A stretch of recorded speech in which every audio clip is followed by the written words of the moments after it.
There's a zombie on your lawn. There's a zombie on your lawn. Sunflower.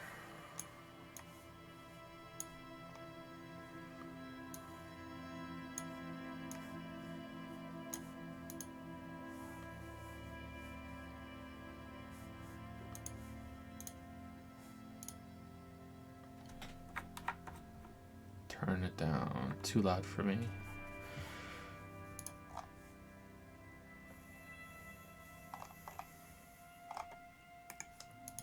Too loud for me. So in honor of the new Internet Historian video,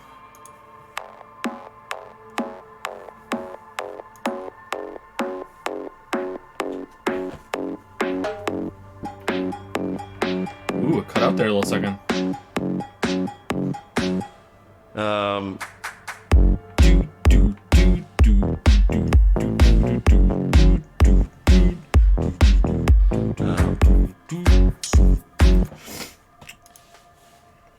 Alright, how's it going, everybody? What the fuck? I love No Man's Sky now.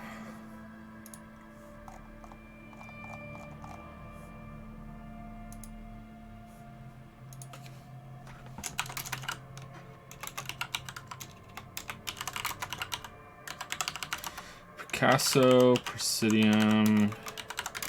Okay. Oh, okay. Maybe it's somewhere on my computer. I might have to restart. Weird. Alright, we'll see how it goes. Are you guys enjoying my unique disco names for the streams?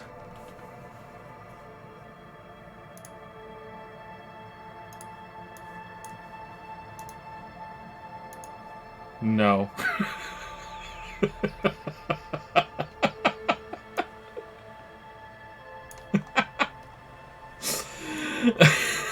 just no.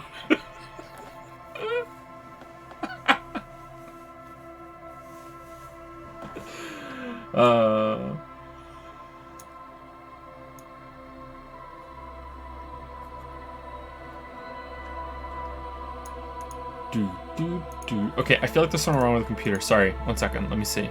CPU is actually fairly taxed for what it's doing right now. Oh, I have like so many Google Chromes running. Maybe that's it. Let's just see how it goes.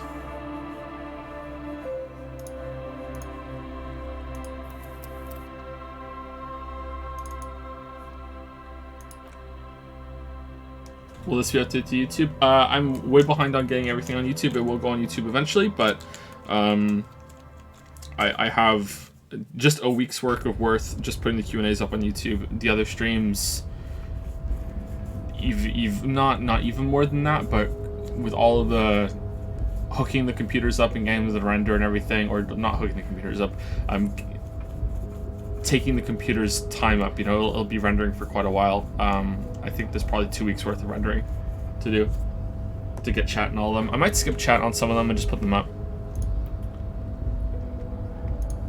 We'll see. I'll do a judgment call.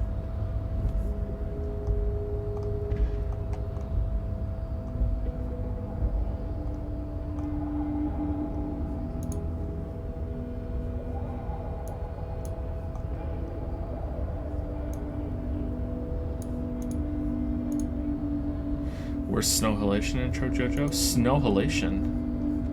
Snow inhalation? Snow insulation?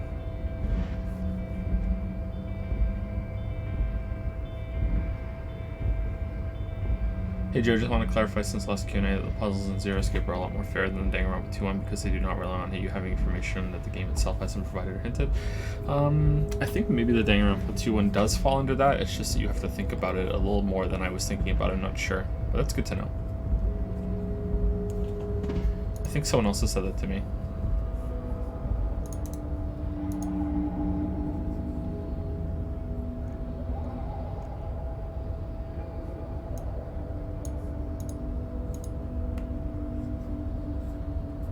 Hi Joe, I've missed past few streams. Where are you landing on Disco Elysium political spectrum? I think we're a dirty centrist, aren't we? Yep. So we're in the middle of everything. Yep, we're a dirty centrist. The worst type of person.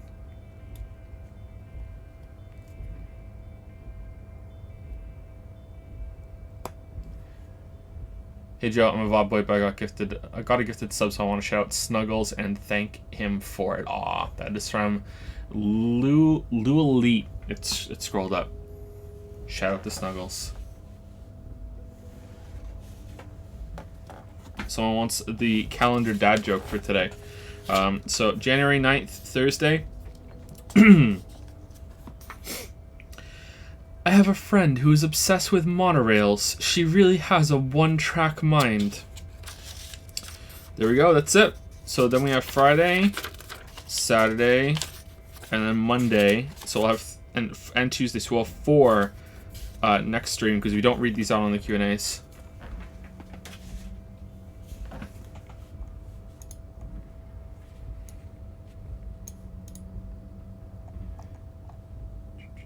Did you get my resubmitted message from Fritz Imperial? Yeah, it's here. I haven't gone through the new subs yet today.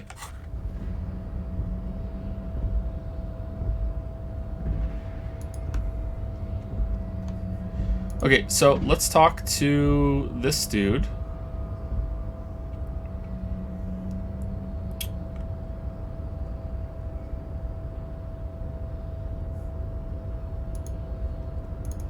But also, I feel like there are fewer people here than there usually are. Is there some big stream going on that people are watching instead of this one? Or should I give some people some more time to show up, like a couple more minutes? I'm not sure. Is there a really good Games Done Quick run going on right now? Yesterday, it didn't seem to be affected, but maybe there's a really good run going on right now.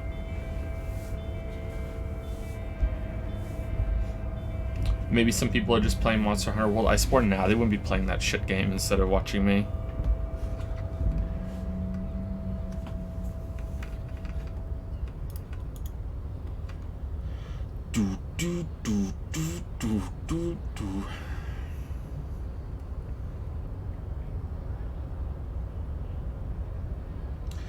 Thank you, Z Lawson21, Gravier 251, Packet 1.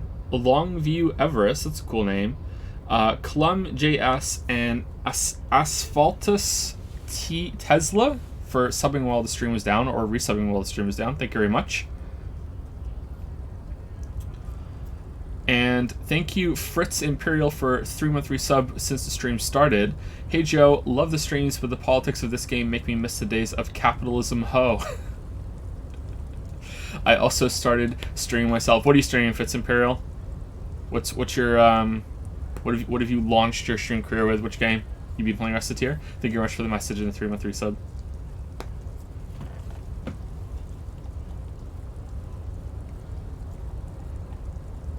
Wait, Nadja has redeemed use 20k on literally nothing instead of Ayaya. Careful, he's a hero. He's a hero. Hold on, I need to review requests queue. And mark is complete. No 20 coins to take off this time. In case you missed it, the new reward. Use 20k on literally nothing instead of Ayaya. You have 20,000 monocoins. You could spend them on enabling Ayaya, but you'd prefer to use them on Sweet FA instead. No reward, no incentive, just 20,000 coins not spent on Ayaya. You rebel, you.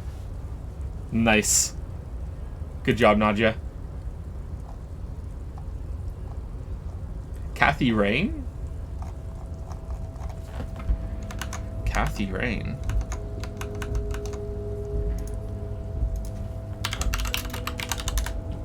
Kathy Rain. Oh, I've seen this game before. I've never played it though.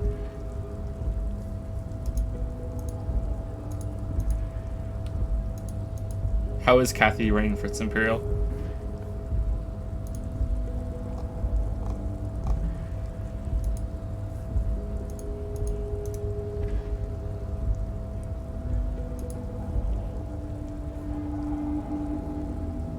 God damn, Q2, how are you having one of these for every stream? Seriously. So here's yesterday's.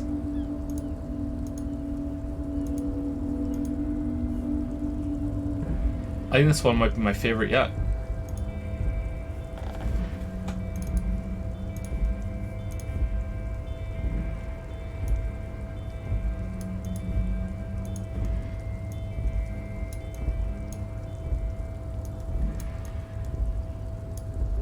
A little bit smaller. Look at that.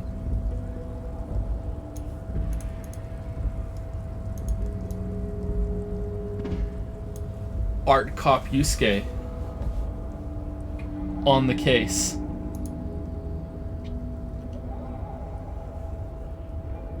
Thing on OBS, you can right mouse an object and select fit to scene or something. Let me see. Enable preview, preview scaling. Scale the window's already on.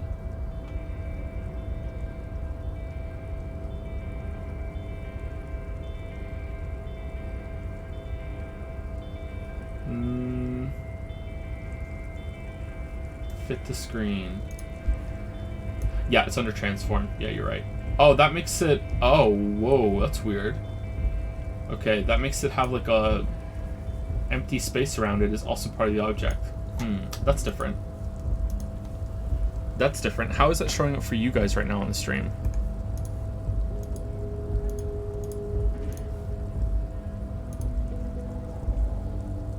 You can't see it. Alright, good. Good. Alright. Pickle was infected by conceptualization. Exactly.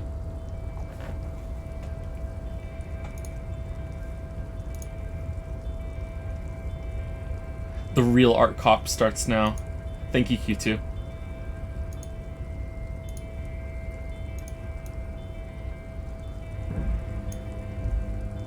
Let's shrink it down. Because we are a true art cop boy now. There we go. That looks about right to me. No, it's cutting off a little bit. There we go. That's better, right? That's better. Perfect.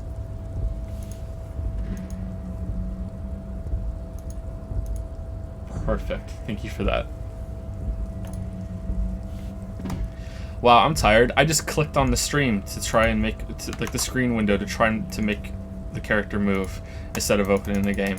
All right, this is gonna be a fun stream. This is gonna be a fun stream, chat. All right, let's go. Let's talk to this guy.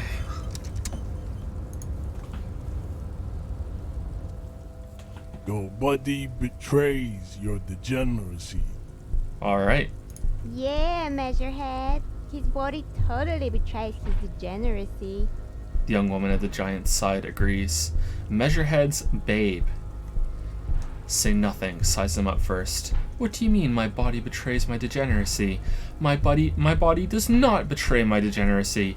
My body is unimportant. I'm with the police and I have police business with you. Let's size them up. Are you admiring my morphophysiology? A ripple of muscle passes underneath his skin. He lets you look. It must be frightening to stand in the shadow of this racial pinnacle. Be calm, ham sandwich. You are not in danger because you are not a threat to me. Puff out your chest, still say nothing. What do you mean my body betrays my degeneracy? My body's unimportant. I'm with the police. That is precisely the negligence that has led you to succumb to Al-Ghul. His face contorts in disgust as if he were smelling a dead rat. You reek of it. An invisible sword of Al-Ghul emerges from your throat. Alcohol? You cannot see it, but others can. It is making the woman in my company sick. Wait, Al Ghul? Smell your breath. Kim, is it really so bad? You're right, I'm an alcoholic. Now I need you to cooperate with me. I don't have a problem with Al Ghul. I just drink a little on the weekends. Let's go with 2. It's not good. It's not...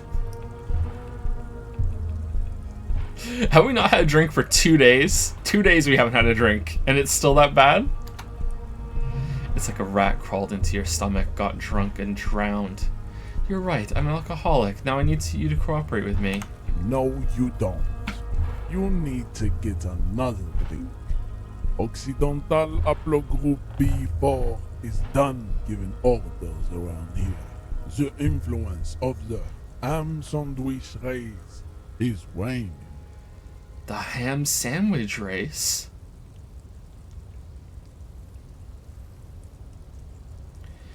I am the police and I need you to comply now. Take a step closer. Yeah, that's not going to work. Intimidating this guy is not going to work whatsoever. The race stuff is unimportant here. I just need you to help me do my job, please. Begging for help.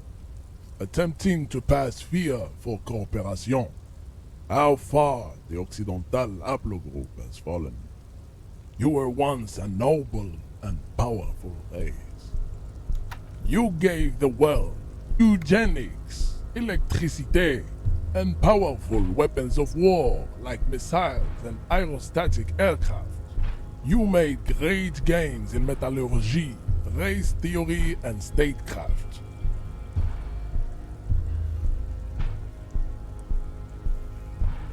What's the pun of ham sandwich? What is that? That's something. I feel like I'm so close to understanding. What is it?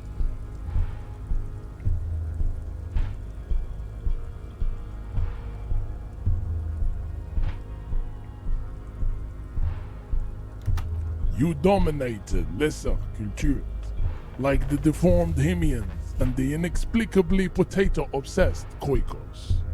But now your ascent to the genetic summit has halted. You are obsessed with sadness and with frivolous pop culture. Oh man, I'm feeling pretty called out right now. You will be superseded. Isn't that right, babe? It is, baby, yeah. You know it. I don't like you, Measureheads, babe. You're right about all this. Now I just need you to cooperate with me as a police officer. The situation is serious. You people have probably killed a man. This is going nowhere. Leave. Enough with this begging. You should leave the stage of history with dignity by inviting the other races to a great world war. Bring your troops to the Seminole Islands and to Boogie Street, and we will pulverize you. When you are gone, we will build a museum for you. Oh, that's nice of you. The walls will be lined with bottles of Al Rouge, your beloved beverage. Inside, we will store the odes to homosexuality you call art, and your microcephalic skull. Whoa, whoa, whoa, whoa, whoa. No one insults art in front of the art cop. That is my job.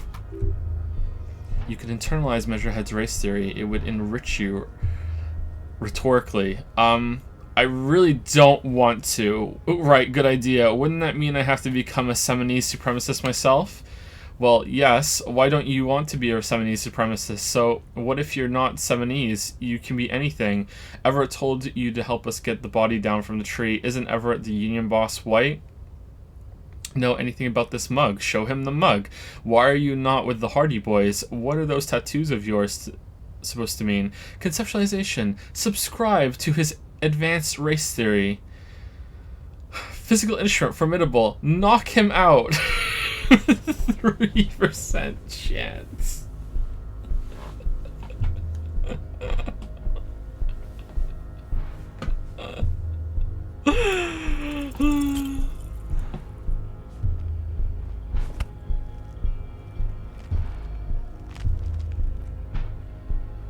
Oh, so close. What? How did this happen? Your little fist is in his giant hand and he's squeezing it. It hurts. You must be out of your mind, degenerate drunk. The pressure on your hand becomes unbearable. Say it. I am a degenerate alcoholic. I'm a cop. Fuck you. Your fist cracks in his hand like a ripe apple. Pain shoots up into your brain as he's twisting it more and more. The words to the song have changed. Say, I am a violent drunk. I am a violent drunk. No, I won't fucking say anything. Your hand twists in his grip and the pain blinds you. Still you press the words out of your swollen mouth. Good. He releases your hand. Now leave before you humiliate your homoerotic organization any further. I mean, I really don't want to subscribe to his advanced race theory, but do we get a heal out of the using conceptualization?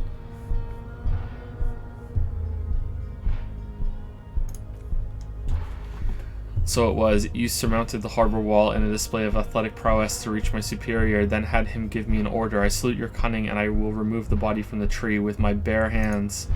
You're so noble, Measurehead. There's a but. But while I'm gone, someone will stand guard on the bridge. That someone needs to be you. He turns to Kim, both of you. Lieutenant, what if we don't want to do that? Okay, then wait here while Measurehead goes. No way, we're not going to do that. Lieutenant, what if we don't want to do that? This is the uncomfortable result of not taking down ourselves. I can live with the compromise. Listen to your little friend. He is wise in his childlike way. His mysterious race may yet prove fierce competition to my heroic haplogroup. Alright, babe, see that they stay here the whole time. Alright, so this is the craziest motherfucker yet.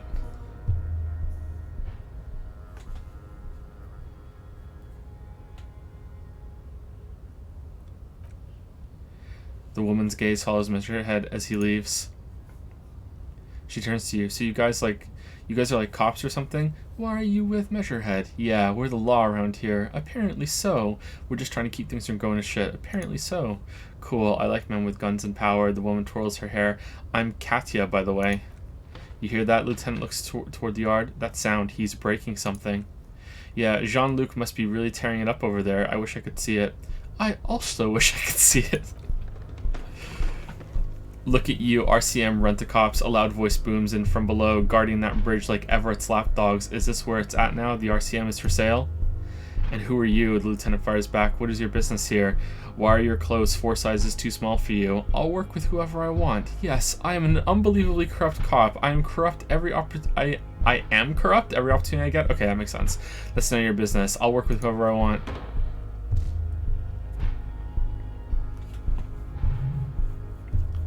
A shrill laughter interrupts you, echoing across Martinez. It's Kuno. Then, the man turns to look behind him as the behemoth appearing around the corner, approaching and walking past him.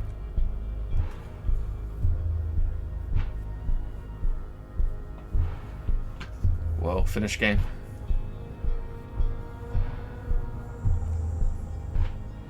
The corpse has been removed from the tree. He brushes wooden flakes off his hands. Stand down and congratulate yourself. You have sided with race victory today. There's been no side choosing. We did what we had to do to keep order. Thank you for your cooperation, Measurehead. Farewell, Ham Sandwich. You are a Union man from now on. Isn't Everett, the Union boss, white? Don't be vulgar. White or not has got little to do with this. The race enigma runs much deeper than that. He turns his eyes towards the harbor, seemingly bored with you. Yeah, but you still serve him. How does that factor into your life? You keep telling yourself that. I'm sorry, of course. I understand now. Deeper. Let's anger the giant. Mr. Clare is a man of vision and means. And memes. He has the will to confront international capital. Something your race naivistically, you race naivistic communists never did. I did not read that properly. Also, to serve as noble, it takes discipline. Your petulant individualism has only contributed to your race failure. It is lax and moronic. Well, that backfired. I'm no communist. Communism is pretty cool. Individualism is my jam. My jam is a mysterious fourth thing. Enough of this. Individualism is my jam. Jam. Individualism. You have gotten these ideas from degenerate youth culture, have you not? You have picked them up from rock and roll songs. I have gotten them from disco, actually. It's true, I am a rock and roll star and a rebel. Youth culture does not affect my thinking. Rock and roll. Rock and roll is moribund? Only Kojkos listen to he pronounced that. I can't remember how he said it. Listen to it anymore. There is no life left in it. My people abandoned it long ago. It leads only to neurodegenerative herpes and heroin overdoses. Yeah, I'm not surprised you enjoy it so much. This has happened to many of the side products of the inevitable cultural victory of the Seminese race. Okay, I'll ask, who are the Seminese? I don't really know who the Seminese are. I've recently experienced head trauma. Wonderful, we're done with this line of inquiry. I can see that. The Seminese are the South Island race, haplogroup A4A. The rightful masters of the Insulidian archipelago. We descend from the Areopagites of ancient Percarnassus. Pericarnassus? Pericarnassus. Is that right? Pericarnassus? Holy shit. And arrived here 4,000 years ago. We are the future. That is all you need to know. So you were born and raised on the islands before you moved to Revachol. I'm a descendant. The narrow streets of Olunbior are with me in my genetic dreams. I see young Seminese women walk into the grey mass on Isle de Fantôme, waiting on immaculate conception from the pale. So much German in this fucking game. So you did come from the islands, so you did not come from the islands. No, he cranes his head. I have heard about it on the radio. So you're not really Seminese, you're just from Revachol. I'm from Coron. He changes tactics. And no, it's not just in Revachol. This city is central to the Seminese strategy. Spreading through its trade networks, our culture will dominate the world. You have heard enough about our phylogenic secrets for today. You have extinction to come to terms with. Think upon it. Kim, what do you think about this? I don't think anything about this. We're wasting our time having this conversation. I agree, Kim, but let's push forward. Your paedomorphic friend is right. You should leave here with your tail between your legs, contemplating race extinction. I am an immovable obstacle. Know anything about this mug? Show him the mug. He does not so much as glance at the object. Know anything about it? This your kind of thing. Stop showing me your pathetic cup. I have no interest in it. He had nothing to do with it. Well, you're not with the Hardy Boys. I am not the first line of defense, I am the last. He looks toward the coast defiantly. In addition, these so-called Hardy Boys are an effeminate clique of bodybuilders. Their company is spiritually degrading. You pick up on something artificial in his tone, like he's putting on an act. This is unlike him. He's usually more himself. There's more to it. What do you got against them? Fine. They have recently fallen under the influence of a possibly sexually perverted female vagrant and a narcotics peddler. It's shameful. Who do you mean? Find out for yourself. Endomorphic blob. Is it the woman in the hotel? Interesting. Lieutenant takes a quick note. What are those tattoos of yours supposed to mean? Racists are generally not very good examples of their race. He gestures toward the lorryman down the street.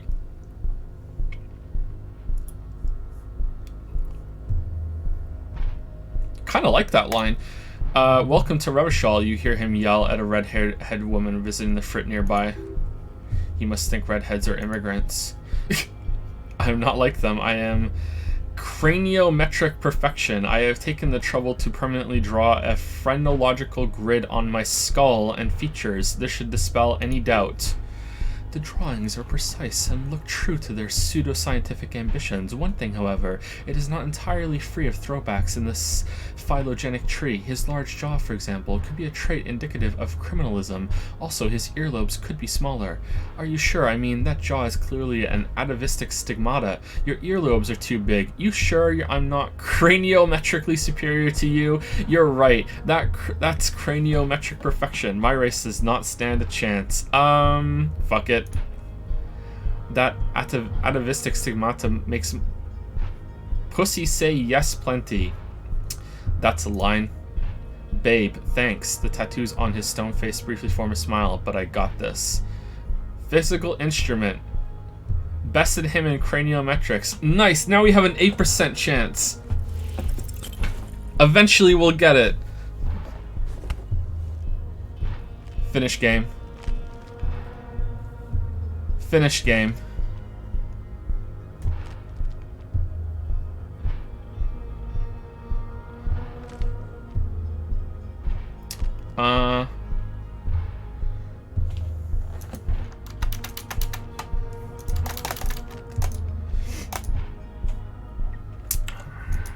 Alright, well, this was a fun game.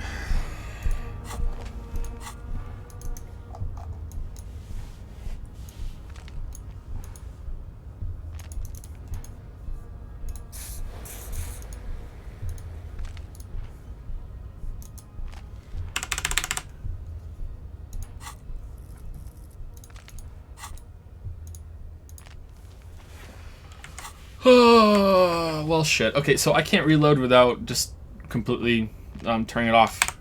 Alright. Alt F4. Oh, memories. Memories of Danganronpa.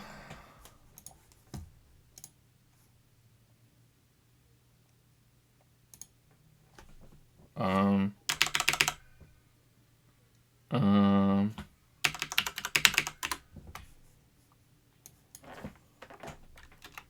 Uh-oh. Uh-oh.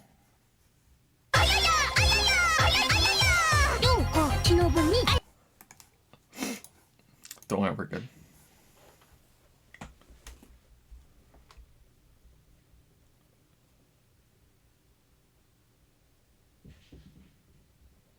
Hey, now we get a chance to accidentally save Scum.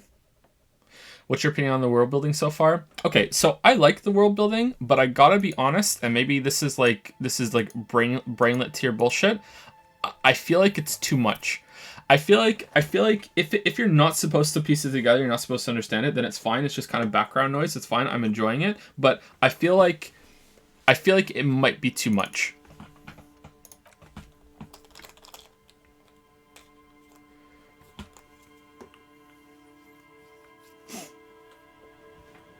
If it's just supposed to be background noise, then fine, that's great.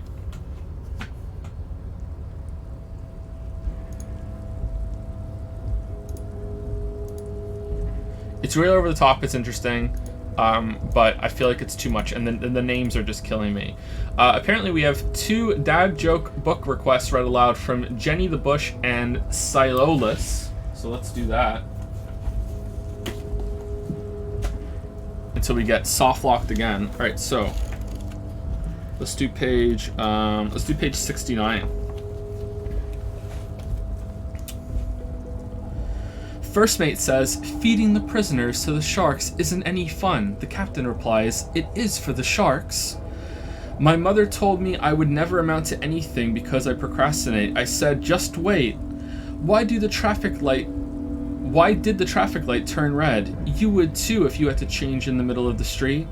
Today someone knocked on the door and asked for a small donation for the local public swimming pool. I gave him a glass of water. Why did Humpty Dumpty have a great fall? He was compensating for his lousy summer. Alright. We've heard that page before. No, this is a different dad joke book.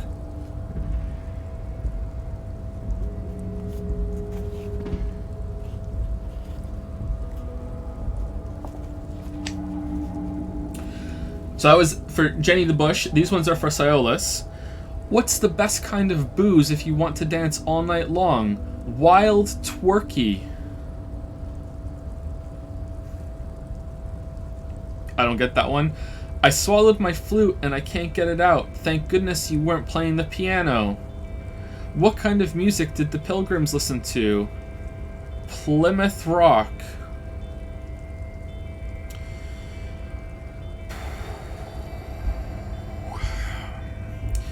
What do you call a potato at a hockey game? A spectator. Golfer says, Caddy Master, this boy you assigned me isn't even 5 years old. The Caddy Master replies, better for you, sir. He probably can't count past 10. Oh, the epic fucking golf jokes. Alright, so that was 20,000 mana coins well spent, the two of you. That's 20,000 mana coins that could have went to AI. I support this. Thank you very much. Those are some pretty bad pages, but that's half of the point. Oh my god. Ayaya, ayaya.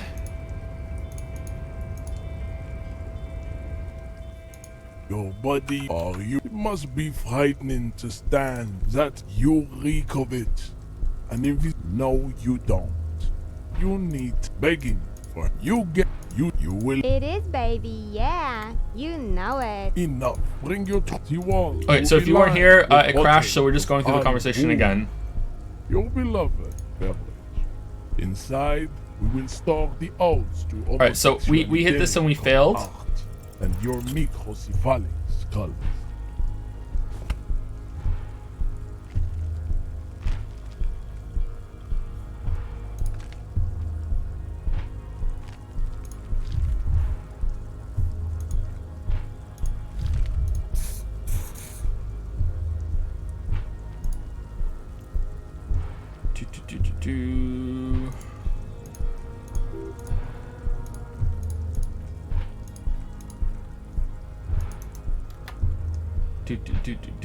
Why is dabbing more expensive now? Because honestly, the only reason why is because there were too many that were at 20,000. So I just doubled it. And also, every time I dab, I have to bug Lily, so that's why. Apparently so. And then they interrupt us down here. I wish I could see it. What, do people actually want to go for the dab reward again? It's the worst reward.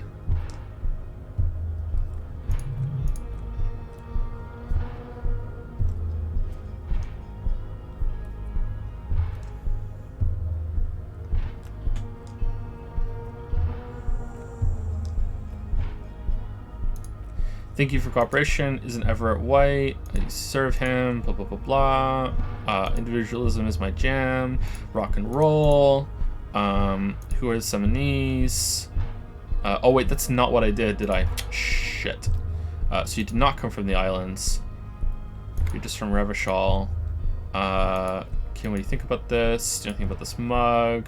It's your kind of thing. It's not his thing. Why are you not with the Hardy Boys? There's more to it. What you got against them? What do you mean? What are tattoos supposed to mean? And then we say something about atavistic stigmata.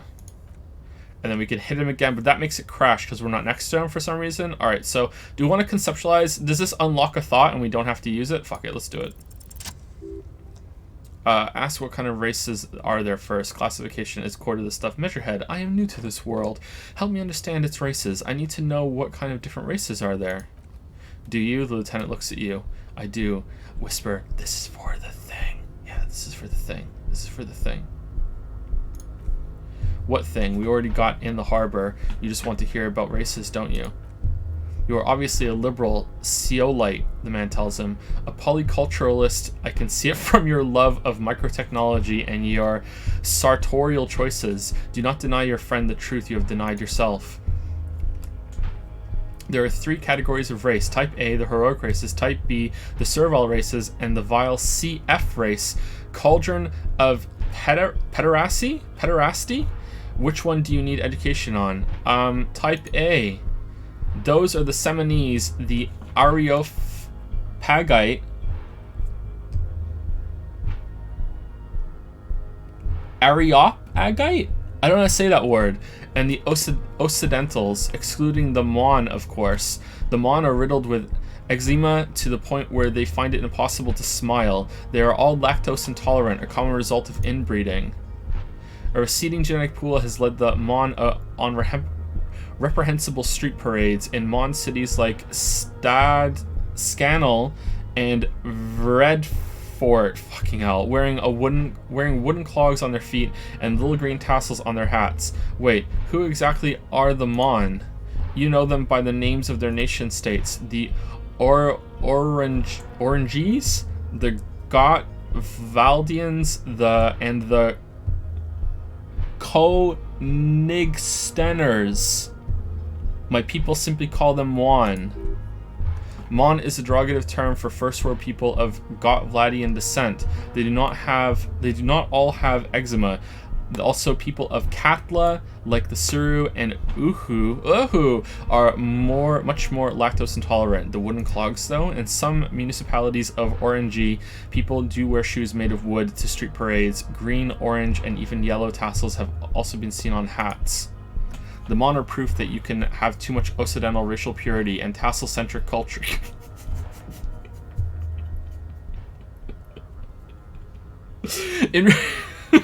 Inbreeding has led to a lactose-intolerant sub-race whom no one can take seriously. Okay, got it. Who are the type A then, in your view? The Vespertines and Messenians of Vesper and Messina. The ancient Meteorans of Meteo by the golden Pisantic Sea. The Surinese of Surleclef and even the North Konigsteiners all have type A race propensities. The other large mondial civilization, the Mesk, are too yellow and oh my god, oleaginous to count as a heroic race. True, they are violent and expansionist, but they have a glandular problem.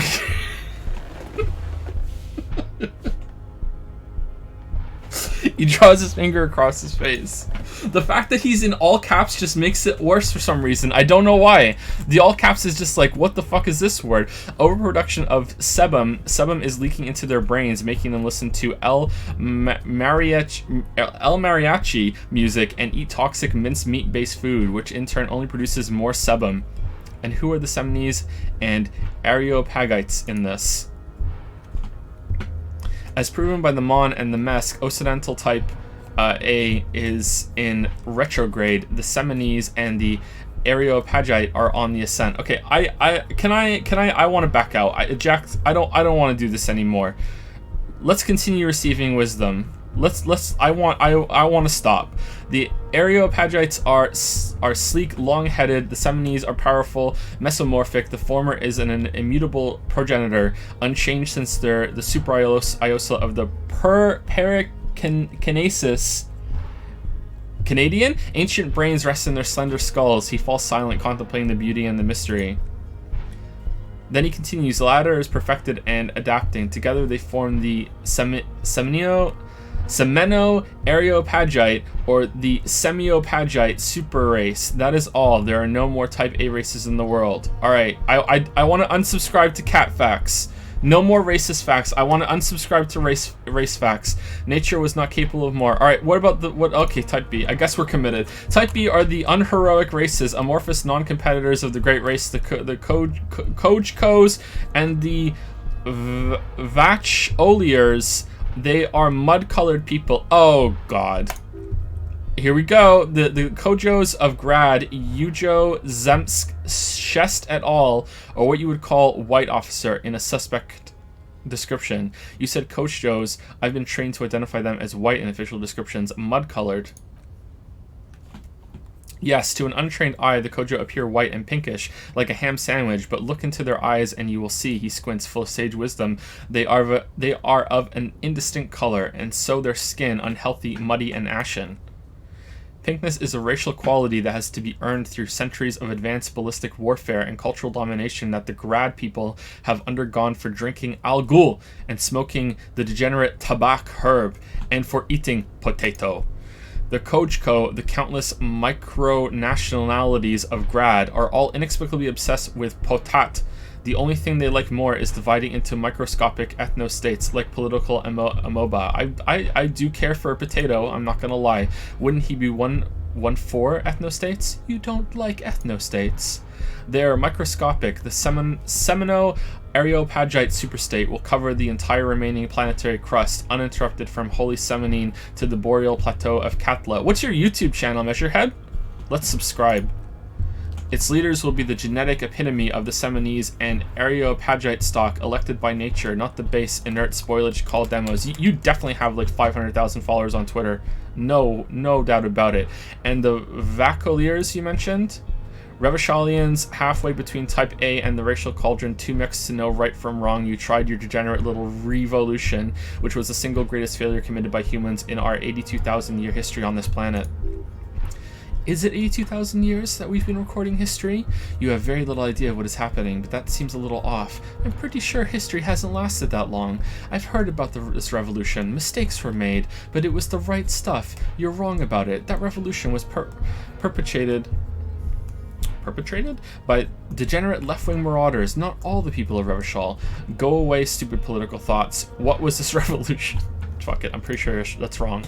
The mysteries of the people of this planet are a tragedy that has played out countless times over, like a fever dream of skin, hair, and bone. Wake up, naive chess piece. I'm out. I'm out. The revolution came to Revachol from Grad in Sarath-ridden potato carts. It is literally an illness, a prion disease, prions, that leaves the parietal and frontal lobe ridden with holes, a soft sponge-like mass of dementia, hallucinations, and paranoia. The revolution is fatal familial insomnia, a hereditary prion condition passed from the Kojko to the Occidentals. He pauses in theoretic self-reflection, but not sexually, probably through trade routes and potate acid, the prime component of the potato plant. Enough of type B mediocrity. He nods, satisfied with the outcome. The vile C, that's type B? That's how you feel about type B? What the fuck is this gonna lead to? What the fuck? Okay, alright, let's strap in. I'm ready. I'm ready. Let's get banned from Twitch. Type CF are the museum of failed chimeric experiments and tragic maladaptions. They are tortured creatures waiting to be put to sleep. Your morbid interest in them worries me. Chimeric experiments? Yes, better not go into... Yep. Alright, cool. It would be cruel, the man agrees, to entertain ourselves with their deformities. Were there any able-bodied races you need education on? Okay, that's a segue. Okay, now that we've been through all types, do I understand advanced race theory? You understand nothing. To solve the great race enigma, you have to first ask yourself, what is the race enigma? You have not even worded the mystery, let alone solved it. Okay, so if we say yes, we unlock a thing and we can read it, but we don't have to conceptualize it, right? We don't have to keep going. I think, right? Alright, so we just get the thought and then we don't have to keep going. Alright. Yeah. You need to internalize what you have heard here today, then return to me. This clarity does not come instantly. What? You okay, fine. Chimeric experiments. Fine, we're doing it, chat. You're doing it. You want to do it? Alright, here we go. We're seeing it. Lesser races like Mosquito, a grotesque mixture of Mesk woman and a Seminese man. Only possible if the mother is Mesk and the father Seminese. The other way around, they fail to produce offspring. The Mosquito is born sterile, like a donkey. He looks to the west ruefully. All they have left to do is ride customized motor carriages with hydraulic listening to aggressive El Mariachi music to vent their impotent despair. This is what he hates more than anything? It seems likely that two human beings produce genetically sterile offspring. Maybe I misunderstood something, but aren't humans too similar to produce genetically sterile offspring? You are right. You have misunderstood. You lack basic phylogenetic education. Any more? Then there is, he pauses dramatically, the Semino-Koji Chimera. Are you sure you wish to know of the Semino-Koji Chimera? It is not an aesthetic sight. Yes. The Coachco, as you know, are very servile, especially when they meet the rich man. Racial scientists have toyed with the idea of crossing the Seminese with a Coachco to produce a super worker of Seminese strength and grad servility. This will never happen. The Seminese and the Coachco may have similar interbreeding problems as the Mosquito. We will never know precisely. No Seminese man can maintain an erection in the suffocating potato stench of a Coachco woman or Kochka. But enough. It's cruel to entertain ourselves with the deformities of type CF. Were there any able-bodied races in education? No, let's discuss something else. I'm out. I'm good. Alright. What's this? We're getting reports of normal, reasonable, temperate political opinions somewhere in Martinez. Really? After that? Really? You must be mistaken. I'm a real radical. That's me, Mr. Reasonable. Someone's got to keep it sane around here. Yeah, being a race realist. That's reasonable. This is because I keep saying none of the above to political stuff, isn't it? It's also about that, but it's also more. Perhaps it's the hangover, perhaps it's a temporary surge of serotonin, but something tells you it's time to become a citizen of the kingdom of conscience. First, where is this kingdom of conscience? No more talk. Sign me up for a passport. No, I'm too fiery for this watercolor ideology. I'm trying to develop more extreme and interesting opinions. It is not a place, it is a moment in time that can only arise in the right circumstances. In all of human history, it's only been achieved a handful of times. How do you bring about those circumstances? Incrementally. History's greatest catastrophes have been brought about by people trying to make the world a better place too quickly. Centrist arc begins now. Centrist. That's the genius of Dolores Day. She recognized that progress is meaningless if its gains are lost because of instability. Real, lasting change can only come about gradually, increment by increment. What about all the things that are wrong now? Tisk. Just because you live in the present doesn't mean you have right to place your needs above the needs of the future. You may never live to see the kingdom of conscience. Your children may not. Even your grandchildren might not. But that's no excuse not to keep working. What rationality? Wait, is the kingdom of conscience really about doing things or just preserving the status quo? Do you believe the status quo is preferable to chaos and bloodshed?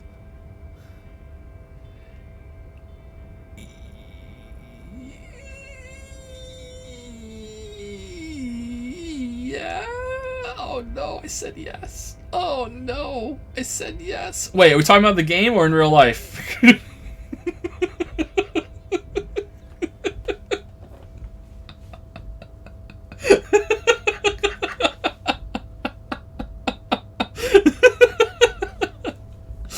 Yes, there you have it. Sometimes holding the line is progress. Okay, but what's the kingdom of conscious actually like? The kingdom is difficult to comprehend and even more difficult to describe, partly because humanity will need to discard many of the categories that define it and limit it today. The kingdom of conscious is post-capitalist, post-national. It's also post-industrial, post-ideological, and even post-sexual. Okay, I'm out. Sounds incredible. Alon Z, let's go there right now. That seems fine. I still want to live for the present, though. Opt out. Man, that sounds terrible. I don't think I want to be a moralist anymore. I'm opting in. Fuck it. We're everything. Slow down, Mr. Reasonable. Did you miss the part about compromising and taking things slow? Oh, right. Then let's get there. Eventually? That's right. Remember, real democracy is just around the corner for Revachol. When that real democracy kicks in, a long time from now, we are all going to be so much happier.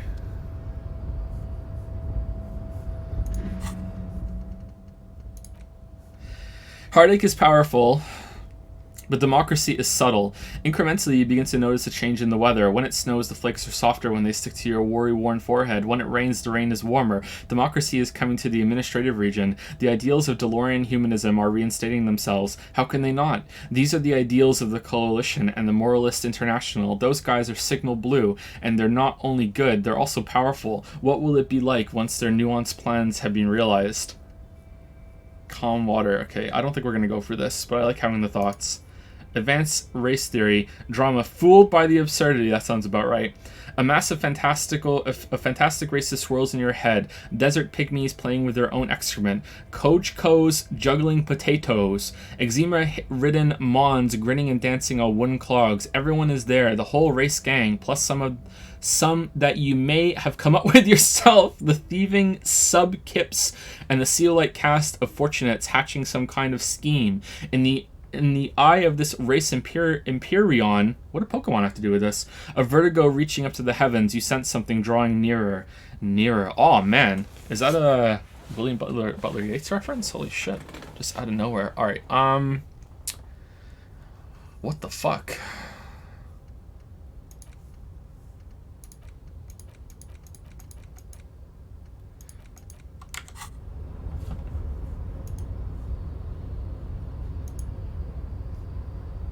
I'd appreciate it if you didn't force us into situations where I may have to shoot random civilians, because that won't get us anywhere. I'm sorry, Kim. I'm not even sure the one bullet my chamber holds would even prick that Hulk. But he's the one trying to provoke me. Okay, I was trying to assert my dominance over him, but I was fighting bad, unsavory ideologies. I'm a hero. Can't promise that. I might attack him again. Alright, fine. I won't do it again. Leave. Let's try and tell him what we're trying to do. 3. We're not here on some political quest. We're here to solve a crime. Don't make the situation any more volatile than it already is. Alright, fine. He nods. Let's think of something else. Alright. Sorry, Kim. I want to get the box. Why didn't we go get the box while he was gone?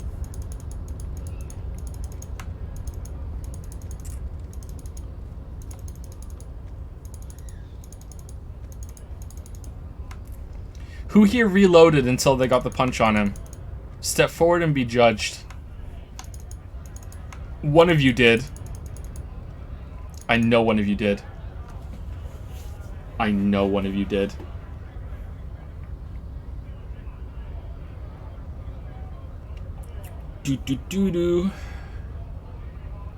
Multi-Master World used some bits to say, "That's it, Hajime. Have you figured it out? This whole stream is a simulation to bring back Ayaya to the stream.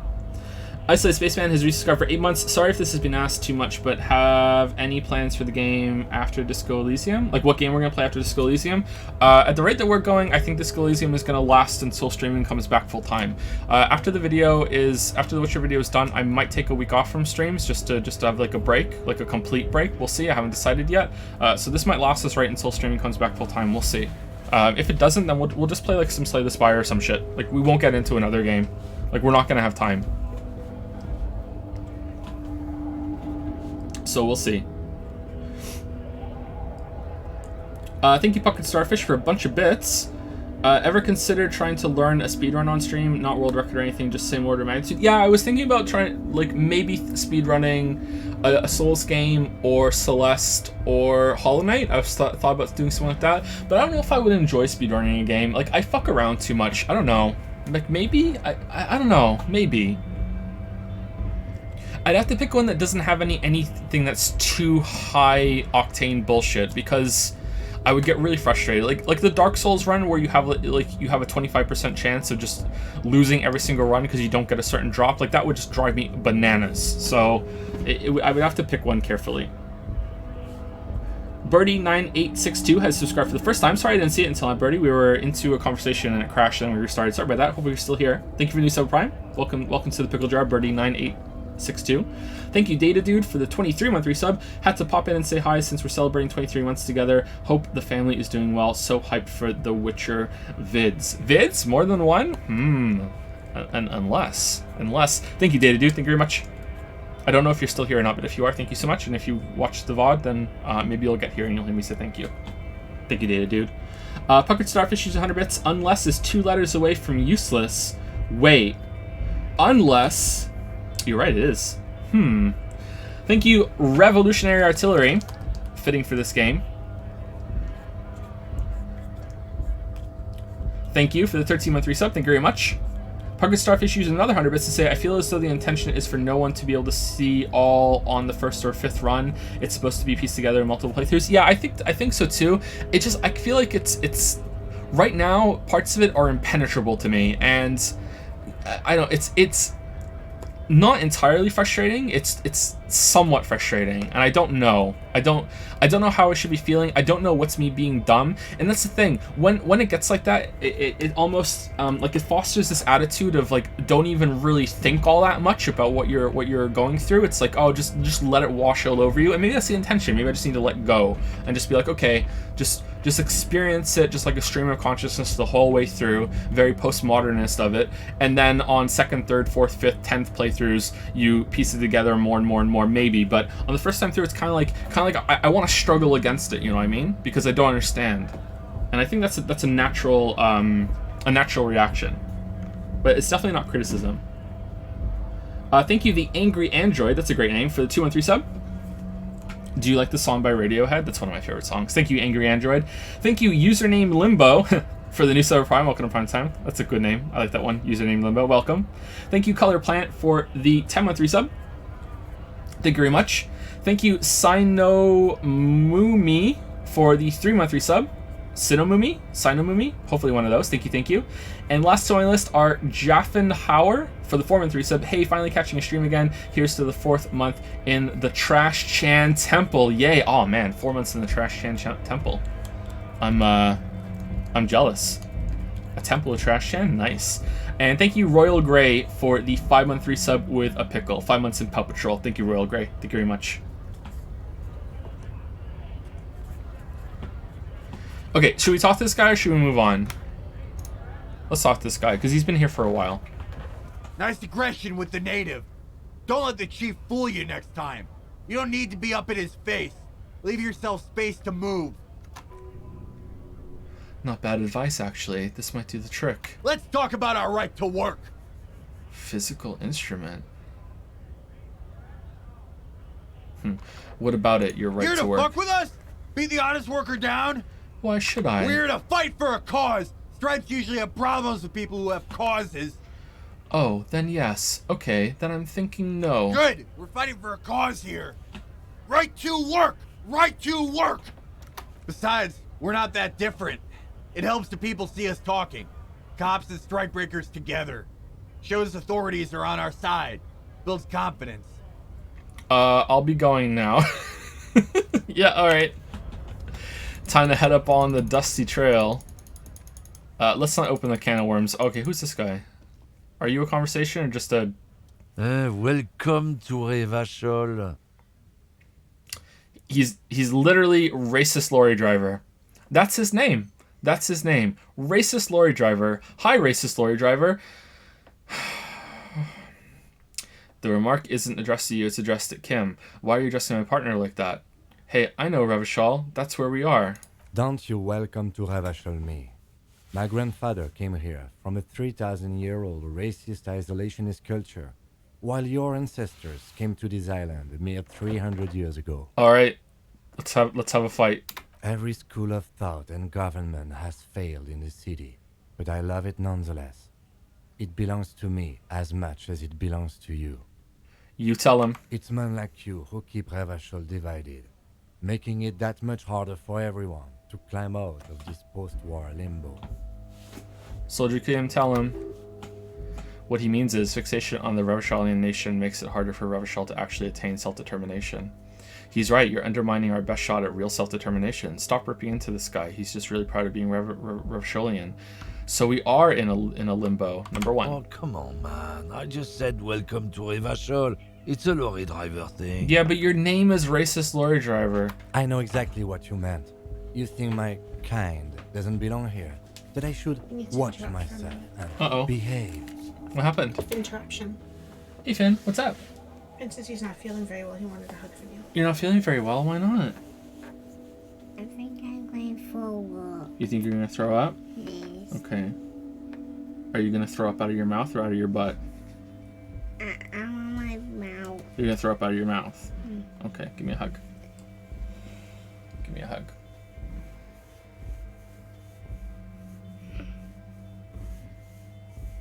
You alright? Why do you feel sick? I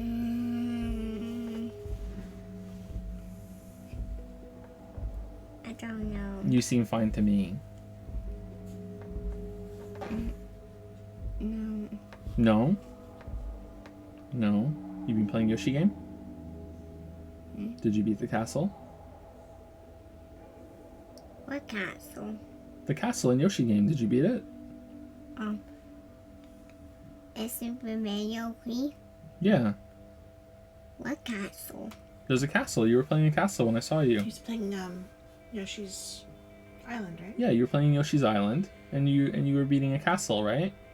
What? With the spikes. I don't think he beat it yet. You telling Porky Pies? Nah. Yeah, I thought so. Okay. Did you finish the level or no? No. No. Okay. It's too hard. It's too hard for you? Okay, but you keep trying, you get it eventually, right?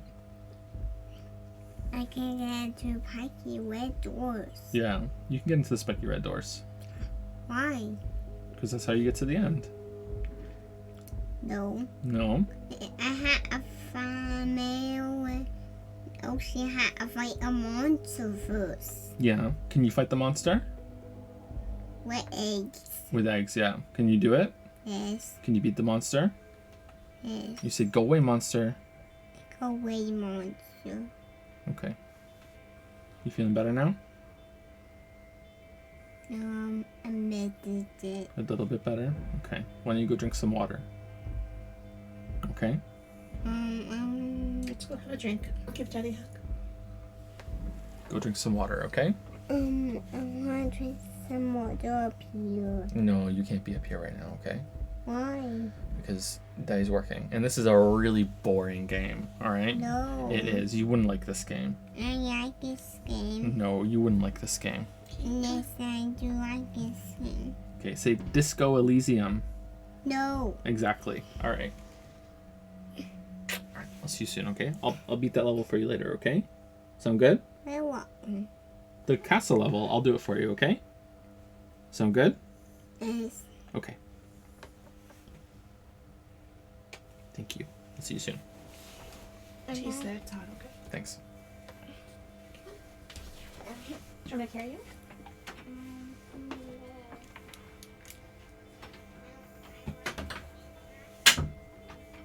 Alright, sorry about that. I know exactly what you meant. You think my kind is... Oh, he said that line, didn't he? But you see, I'm an officer of the RCN. It's actually my job to make sure you behave. I would advise you to remember that. Silence. The air between them becomes tense. Your partner needs backup. Now's your moment to shine.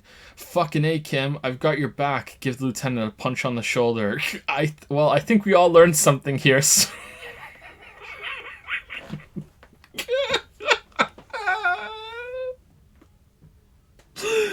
Yep, number 2.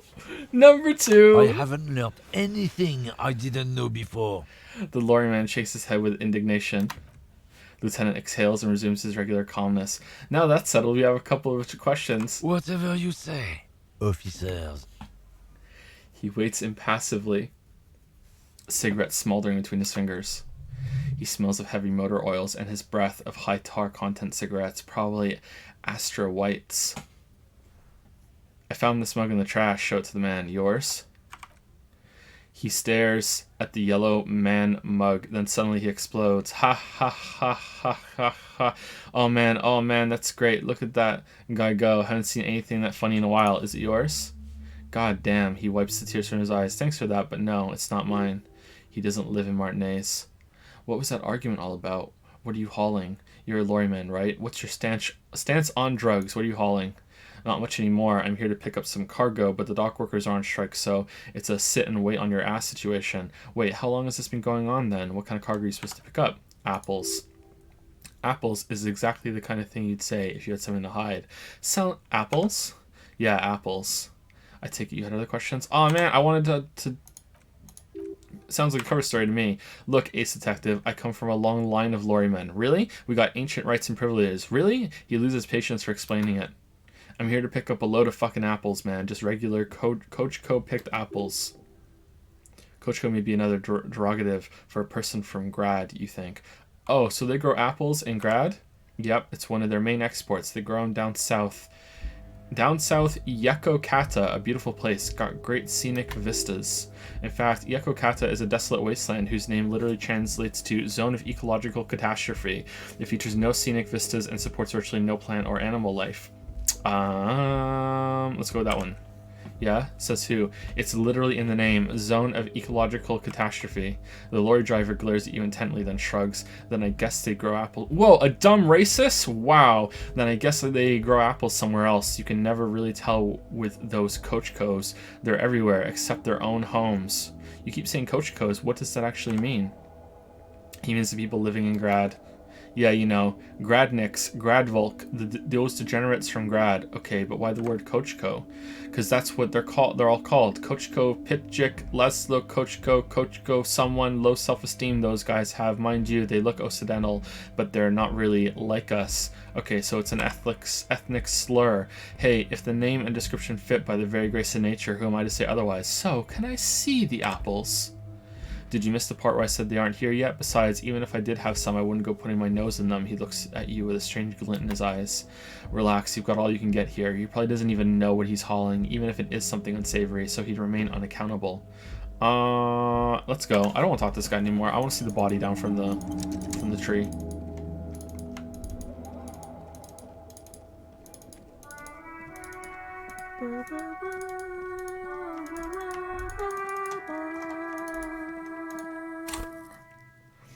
Oh, we leveled up, chat. Should we become a racist? I don't know. Should we become part of the salt right? I don't know. Actually, no. I don't think we want to get another thought unless... Okay, do I want to ask chat for help if there's a really, really good thought? I mean, this kind of is a let's play together. So maybe, but if not, I'm probably going to upgrade something.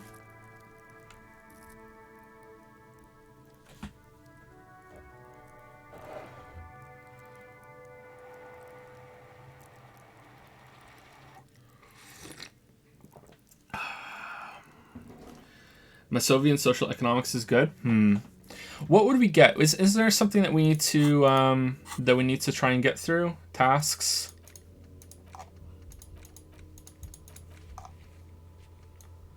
Map. All right, here we go. So conceptualization impossible. How have we aren't we like really high in conceptualization? Our conceptualization is 8. How could we possibly be bad at that?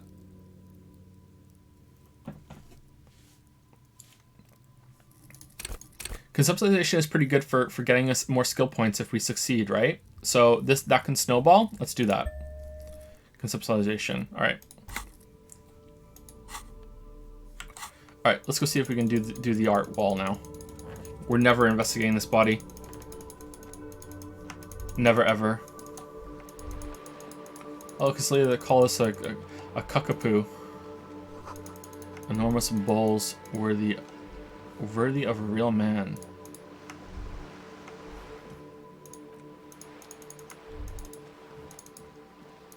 I was rolling against 19. Oh, they go that high? Holy shit. Sorry, I didn't realize. Haven't really been paying attention to the numbers, TBH. Okay, let's save it in case we die, but we don't save scum. Just an ordinary wall, nothing to see here.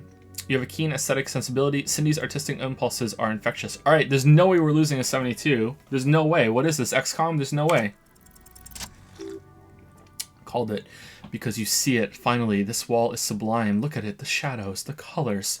Let the conceptual joy flow into your pupils and blossom to thoughts in your brain. And once you've enjoyed it, nitpick the fuck out of it and hate it. Because you're an art cop, an art critic, and you hate all art.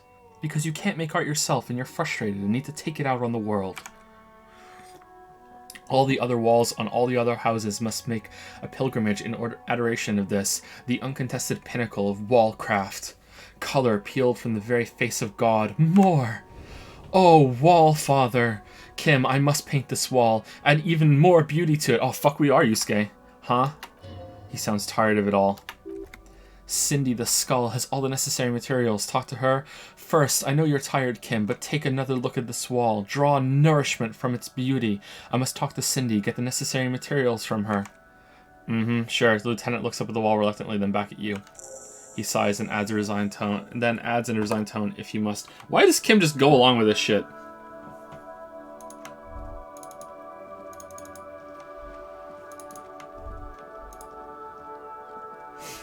Hello again, officers. Have you come to admire my mural? Cindy, I need some paint, and your brush, too. What for? I'm doing renovation. It's boring, but necessary. For my motor carriage, we're going undercover. The apocalypse is coming. I need to warn people. For art. It's for art, okay? Well, if it's for art, but, her eyes narrowed to slits, what kind of art are we talking about? To be honest, I haven't really thought of anything yet, but I'm sure I will. Everything is sad and shit, and we need art to make it okay. Just give me the brush. Grand art, art deluxe, the artsiest, the most groundbreaking, the biggest, most tragic, most awful.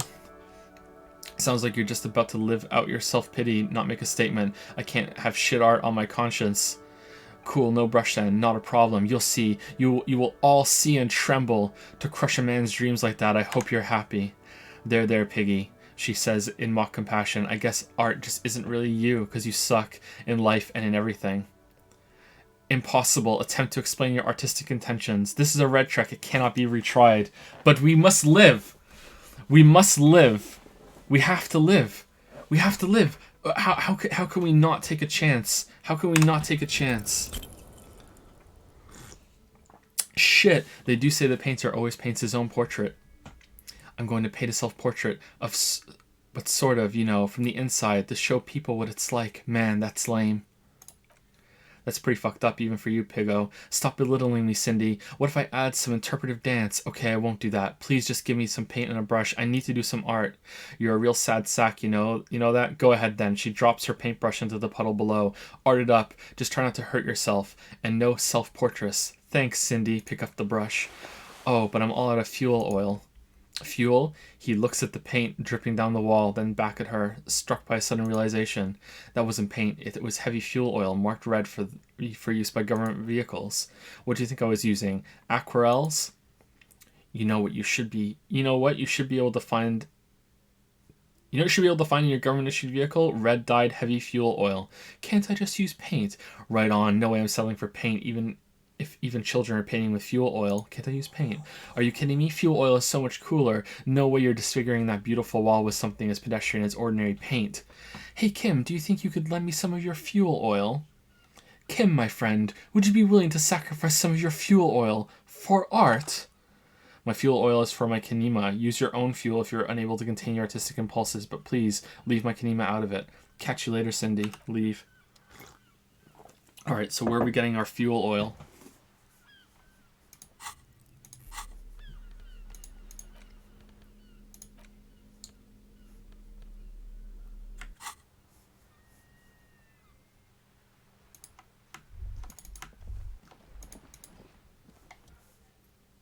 Southwest entrance to the tenements. A sturdy metal door. Oh, knock.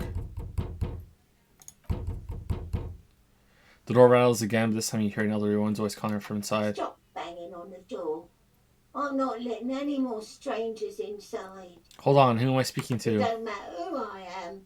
Now, go on, get out of there. From within comes the faint sound of a broom sweeping across the concrete floor. This is the police. Open the door. Police? Everyone knows the police don't come round here. But I'm not joking. No, I already told you. I won't be responsible for any more strangers getting into the building. Go check the backyard door. Maybe someone there will. She trails off, leaving the sentence unfinished. Backyard door. There must be another entrance to the east. Kim, tell her we're real policemen. Madame, I assure you, we are real police officers. The lieutenant repeats dutifully. There's no reply, just faint sweeping sounds inside. Knock again. Stop banging on the door. On the police? No, I already told. Go check the backyard door. Okay, I'm upset. All right, so apparently there was a conceptualization check with Joyce. Let's try that again because we leveled up our conceptualization because this is how real life works. You're back. Good. What can I help you with? Is it reality? Got some questions about reality. Ooh, we can't fail a 97. We can't fail a 97. What is all this? The scent, the sound, the air. What world is this? What world? The fading pearls of her eyes look to the sea, the only one, I suppose, the world of matter and its pale antipode. The camera of her mind glides over the surface of the water. Say nothing. Great bodies of water, forest-covered surfaces, clusters of light where the cities lie. You've seen the montage. We all have. This world is enough, she concludes. It must be. This is the greatest and kindest arrangement the atoms had in them. The best of all possible worlds. Indeed, there is a term of endearment they coined for it in the DeLorean century. Oh, that's the centrist century! The centristry, when humanity was high on this world, discovering more and more of it. These archipelagos included, what is it? Elysium. Elysium, the world needs a term of endearment. This world does not deserve a term of endearment. Number one, it does. There are those who would call it hell. What is hell? A term of hatred that originates, like many such things, with the Mesk petrofascists. I haven't gotten the whole picture yet. That's a weird thing to say. I got a clear picture. Let's proceed to another term. Oh, you want a picture of the world? She raises her finger to her lips. There's no complete set yet, dear. They're having some trouble reaching orbit. How come? Great things are difficult to achieve. For now, we're viewing the world from the inside, sideways. Inside, sideways. What shape is this world, then? It's a donut. We used to think it was a sphere, but that is beginning to look less and less likely by the day. You wouldn't know it from the tabloids, but the ORG nations have been launching weather balloons into the lower ionosphere since the 30s. ORG, Occident Revachol Grad. There's a steadily increasingly trickle of images between the big three scientific contributions. They're piecing together a dark gray corona. A dark gray corona? Yes, a dark gray corona. Pale covers 72% of the surface. There are gray flares and prominences, even arcs above entire isolas. The images are blurry, but if there was a sphere in there, it certainly looks like it fractured a long time ago. A cold fear seeps into you. Oh my god, wait. What the hell are you telling me? The pale? And what do you mean corona?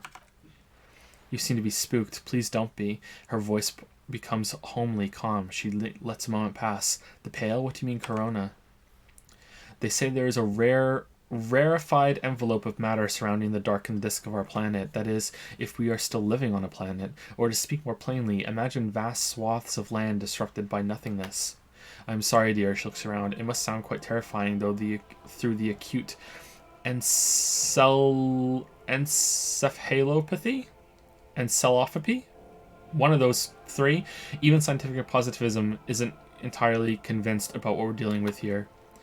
But this is one of the greatest questions of our time. Maybe when they get the complete set together, it will jolt us out of our rut, bring us together, however naive it may sound. Okay, so the planet's fractured and cracked open, and somehow it's our fault. It's our fault somehow, I just know it. A fractured corona doesn't feel like it's going to bring anyone together. You have misimagined it. I don't have the power to convey it to you. To convey to you the effect and geometry of the images that depict our world from below low orbit. She looks up.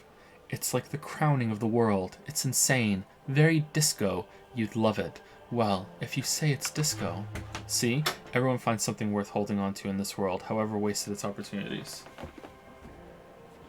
Oh, I thought the door just opened all by itself. No, sorry. Okay. Hi, baby Kate. Hi, baby Kate. How's it going? I try and put her in the crib. We She's very sleepy. We have too many kids. There's too many. There's too many.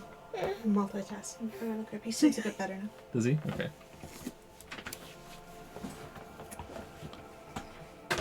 See, everyone finds something worth holding on to in this world, however wasted its opportunities. Suddenly you're conscious of yourself standing there on whatever this all is. Your arms hang down by your sides.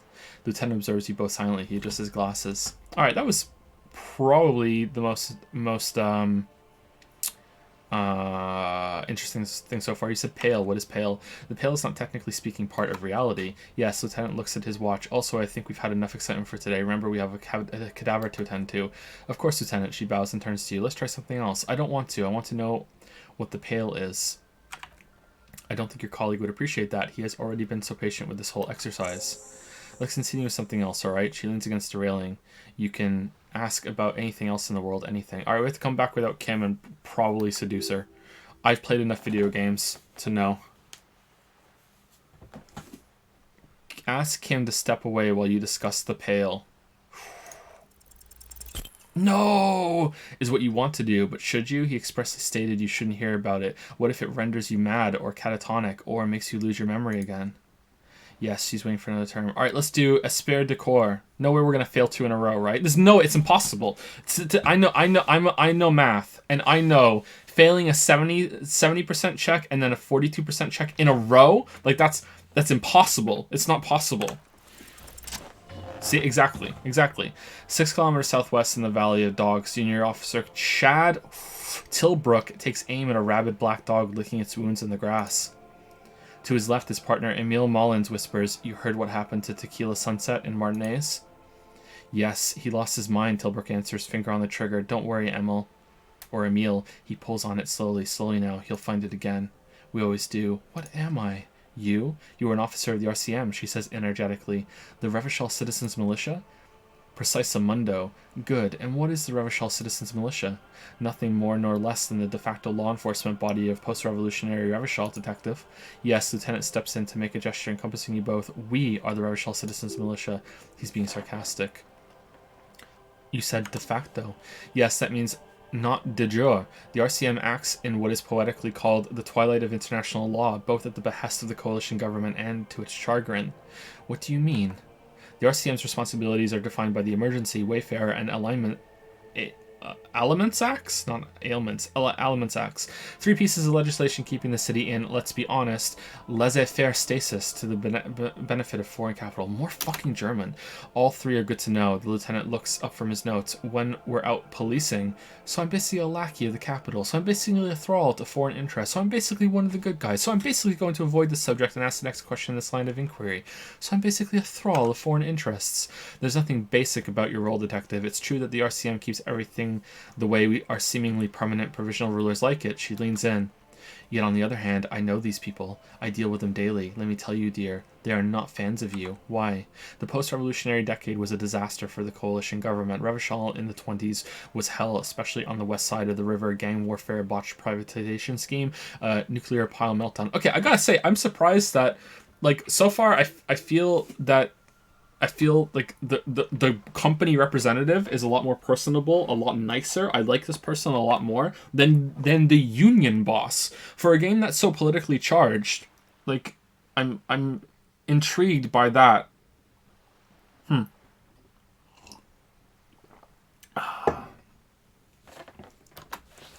They called it the international zone because no nation wanted to claim responsibility. The RCM restored peace where the coalition failed. A true blue citizens initiative. She smiles. They will never forgive you. That's somewhat of an exaggeration, Lieutenant interjects. In reality, ours is a mutually beneficial arrangement. Revacholians get to keep the peace in Revachol, and the coalition doesn't have to worry about it. He coughs. "Anyway, sorry to intrude. Please continue." "Yes, Lieutenant. Permit me to conclude with this. Who you are, to me, is the police, the only legitimate law enforcement authority in Revachol." "Thank you, ma'am." "And if those authorities drink so hard they need help recalling the basic terms of reality. While I'm here to help. She bows and smiles.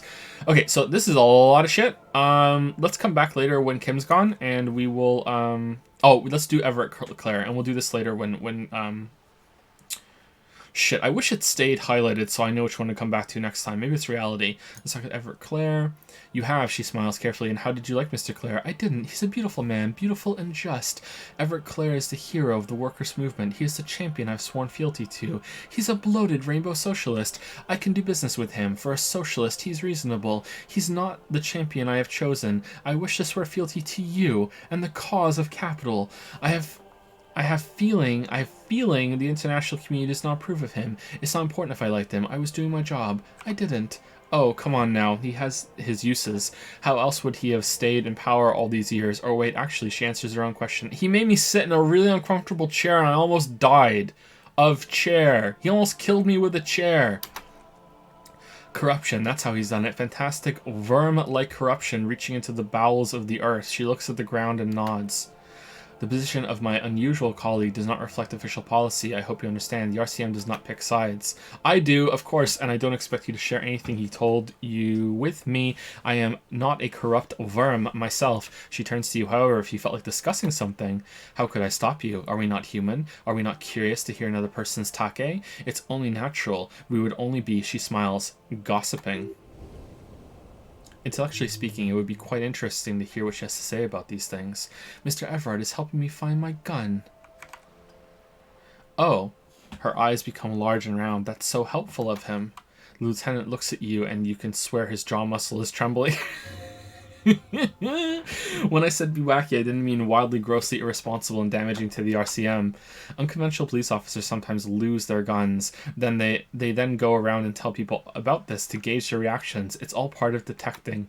Incredible, she shakes her head. Simply incredible. And how is it going? Has this detecting produced a gun? No. Mr. Everett says it's almost ready to be found soon. Mr. Everett is helping me find my gun. No. Well, maybe he's not as helpful as you thought then. Is there anything else? I'd rather talk about something else for now, if you don't mind. Conclude. Of course, detective, she simmers down. Should something come up later down the road, don't be afraid to drop by for a chat. Alright, thank you. That's all for now. Alright, I wanna go get some fuel so we can paint a wall and then light it on fire.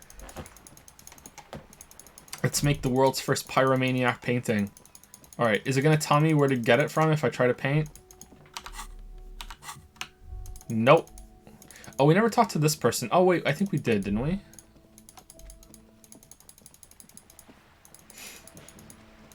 Okay, so there's the pawn shop and there's also the store with the girl that has all the magazines. So maybe we can get some fuel or paint for one of those two. Who the fuck are you? Nothing to me, okay. Look at the tasks. Oh, will that tell us? Tasks. Add even more beauty to the wall. Find government marked heavy fuel oil and return to the wall. Okay, it doesn't say. Alright. Kim, can we have your fuel?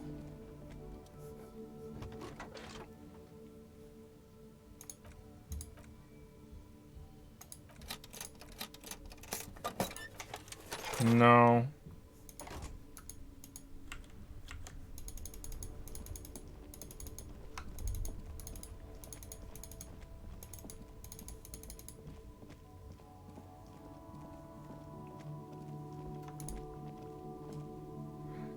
Police work is tough. Take breaks, talk to strangers, explore. Yeah, that's pretty much the whole game so far. Hey, do you have any fuel? Hello. Let me know if I can help you with anything. I have something to sell. No, I don't have anything to sell at the moment. Do you have anything to buy? No. What's this over here? Wow, a very large red t-shirt with an impressive print stands out from the other garb. Oh yeah? Oh yeah, the print depicts a muscled man striding towards you, a giant sword in each hand encircled by burning embers. Behind him is a cluster of cabins engulfed in flames. Beneath him are the words, Hemdall burning. Sniff the t-shirt. Sure, nothing's gonna be better than that. It smells like worn cotton and a little old sweat there. Worn cotton with a side of flea market or trash bin. Sniffing is okay, says the shopkeeper. Please don't try anything on. Can't have you leaving your photon emissions in the fabric of the things you're not going to buy. You're not imagining it. Photon emissions? What is he talking about? That's a That's a rad Man from Hemdall t-shirt you've got there. This shirt celebrates a false hero or guardian of the masculine order. How much are you selling this t-shirt for? Hell yeah, man. The shopkeep sounds enthusiastic. I don't usually carry printed tees, but this one was just such a pure exemplar. You must be a serious Man from Hemdall fan. Hemdall? A fan? No, I wouldn't go that far. But I do think the Hemdallerman saga is an integral part of our shared reality. Most people don't think that the man from Hemdall really existed, but they're wrong. What did you mean the man from Hemdall was real? I mean, even if the man from Hemdall didn't exist before the adventure novels, the stories have made it so that he has. It's simple, really. Okay, he sounds incredulous. You sound skeptical. Skeptical. It's not that complicated. All that's required is a more robust understanding of cause and effect. Besides, I've been to Katla, though not quite as far north as the Hemdall, and watched the northern lights travel across the sky. Very unique energetic tides there. It's for the best because Hemdall is not a real place, and thus he could not have gone there. His theory isn't exactly incoherent, but its logic does suggest some unusual neural activity. Interesting. Very, very unique energies indeed. Geomagnetic ley lines, one might even say. How much are you selling? 2 real. Lieutenant raises his eyebrows. That's dirt cheap. Couldn't you just give it to me for free then? He frowns. But why? Because I'm a broke cop without a cent to my name. The man from Hemdall is a superstar. I'm a superstar. It would be perfect. He thinks about it. I suppose that makes sense. Yes, please go ahead and take it. Welcome to Hemdall. Nice! Free shirt. Free shirt. Oh man! Got Shivers, physical instrument, and -2 authority. Nice. Oh, but then we lose some of our conceptualization. That's like the most important one for us. Oh well.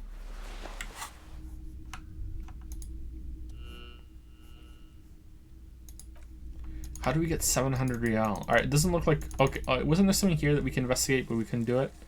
Oh, interfacing. Okay.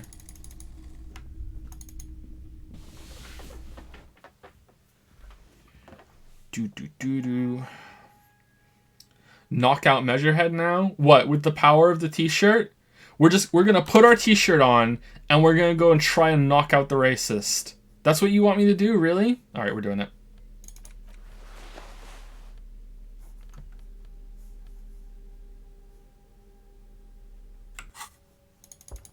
We're doing it.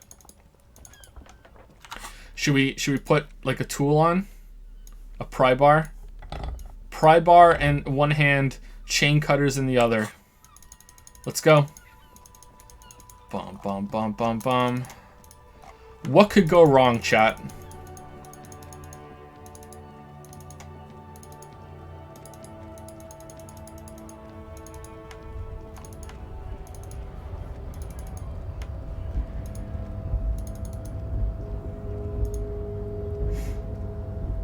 You a scab now?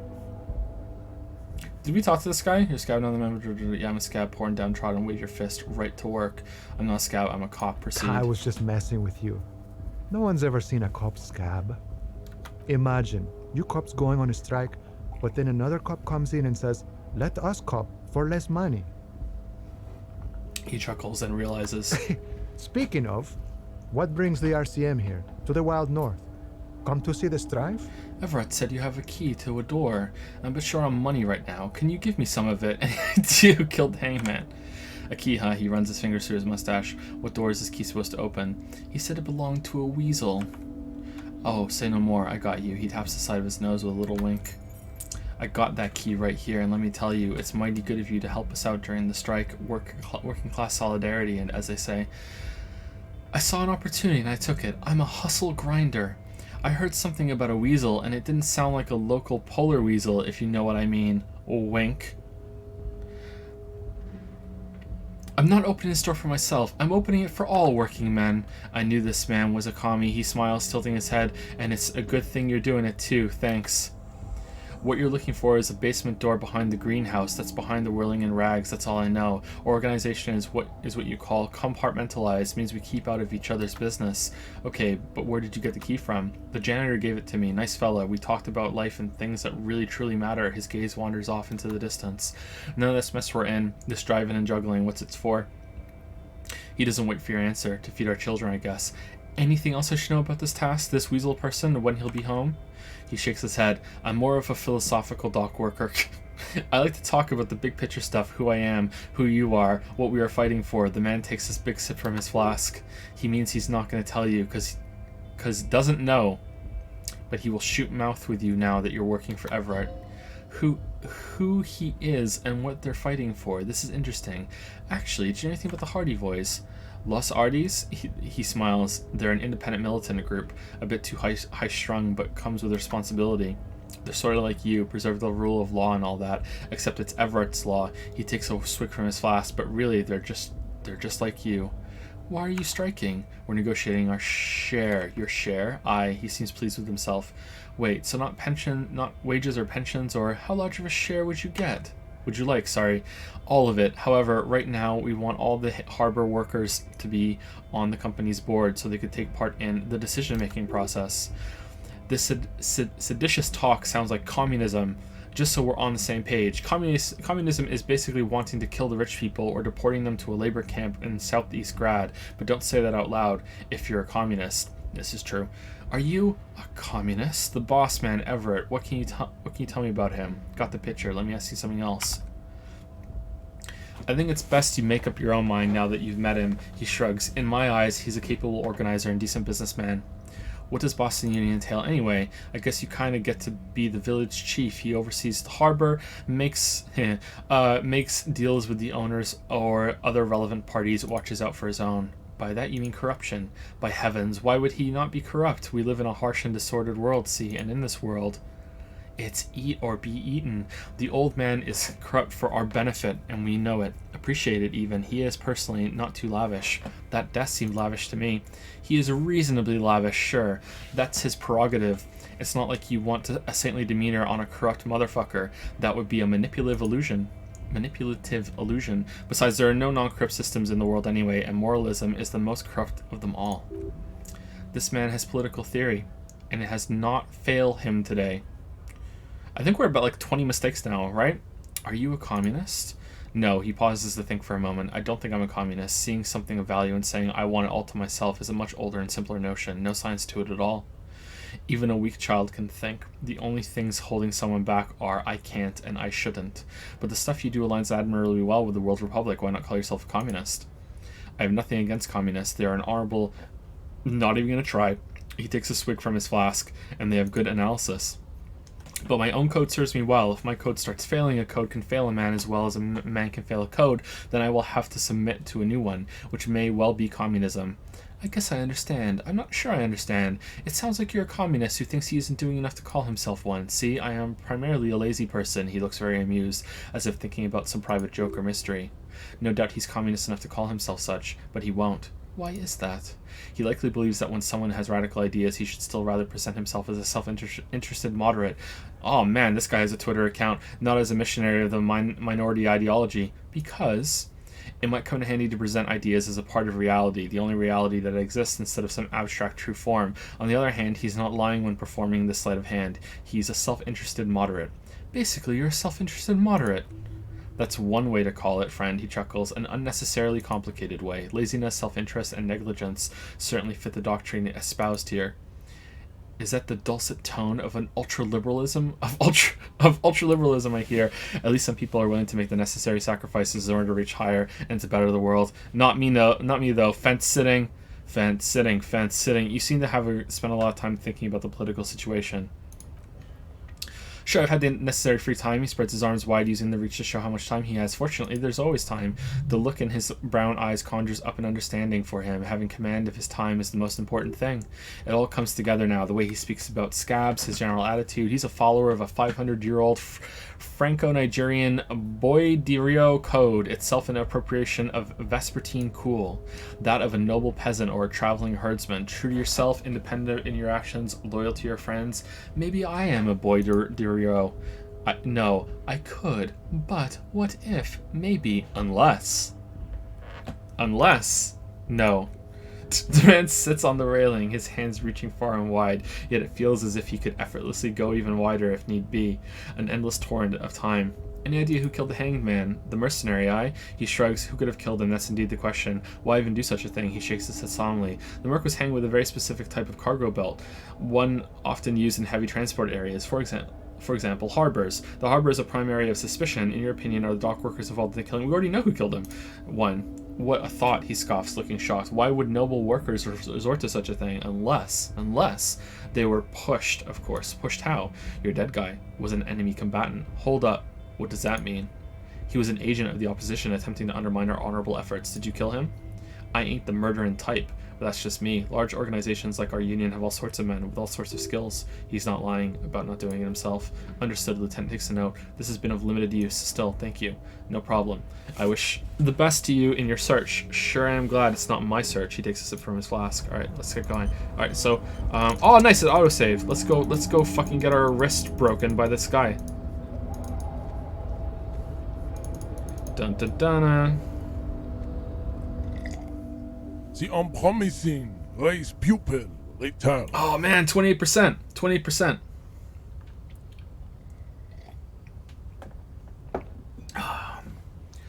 One Punch Man.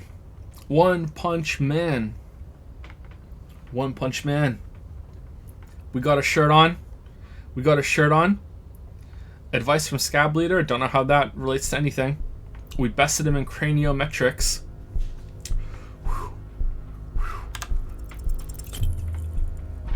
Nope.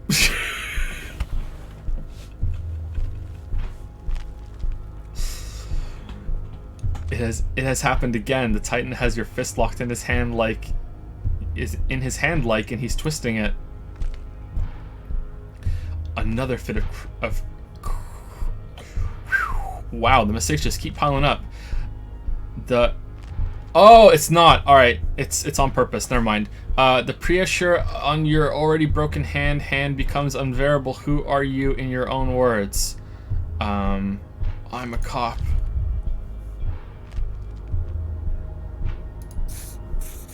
Your fist cracks in his hand like a ripe apple. Pain shoots up in your brain as he's twisting it more and more.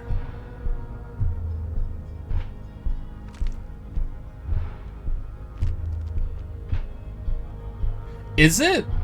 That he was saying that, not us. Maybe that's how we're hearing it.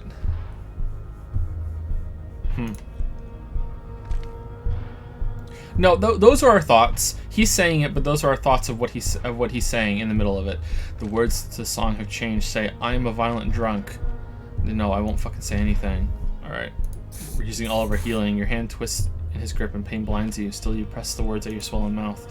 Good. He releases your small hand. Now go before you enter cardiac arrest. All right. I want to punch him again. I want to know what's in the box. Damn. We just wasted 2 healing charges, chat.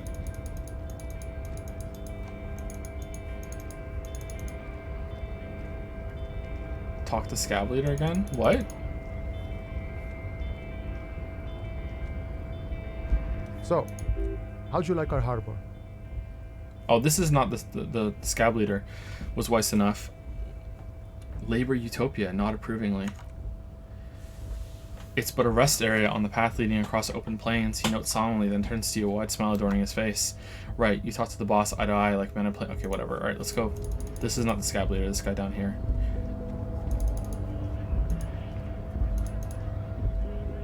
Right to work!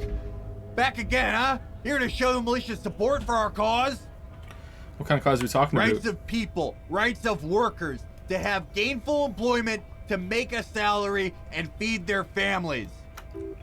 His manner of speaking is wooden, the tone of voice bland and uninspired, almost as if he's compiling replies from a set of learned phrases. I don't think I've chosen any sides yet. Might be time. Don't let the fat bastards tread on you. Cops tend to side with the higher-ups, but you're essentially still workers. Oh, don't tread on me. I don't trust cops, but I can see you understand the right to work. Right to work. Regardless, I have some questions for you. Nah, let's leave. Let's leave. All right, so let's go and inspect the corpse finally. Unless no, we need some fuel. We need to go paint our masterpiece. Anything to avoid looking at the corpse.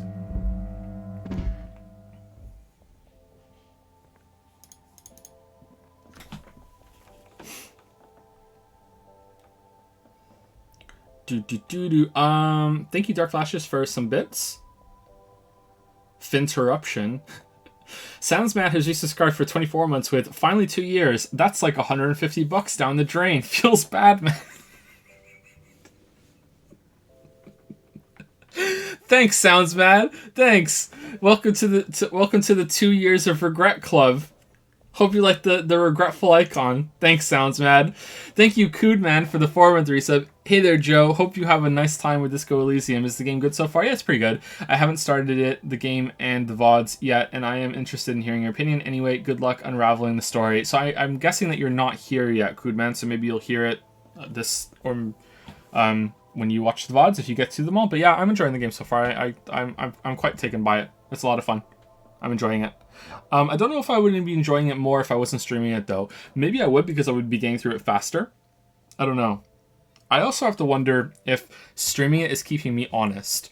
I wonder if I was playing it by myself, if I would be save scumming a little bit. I don't think I would be save scumming all of the checks, or even most of them, but maybe now and then, maybe I would be save scumming a little bit. I'm not sure. Did you fail to check in the church? I don't think we've even been to the church. So I wonder about that. Thank you, Junkia, for the new sub prime. Welcome to Prime Time.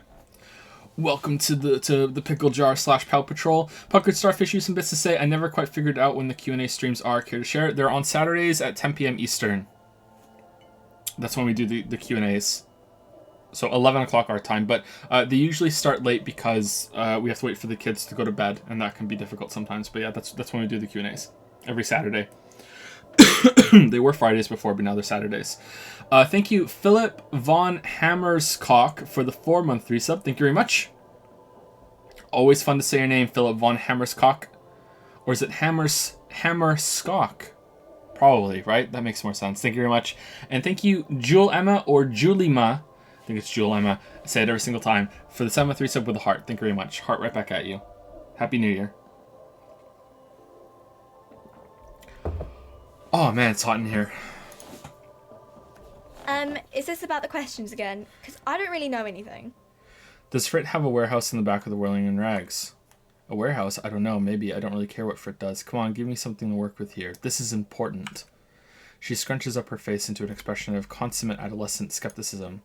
Fine, Frit doesn't have a warehouse. Just a little back room here. Okay? She turns back to her magazine without waiting for you to respond. I hate MK. I hate it so much. MK. I hate MK. Alright, doesn't look like there's any fuel in here.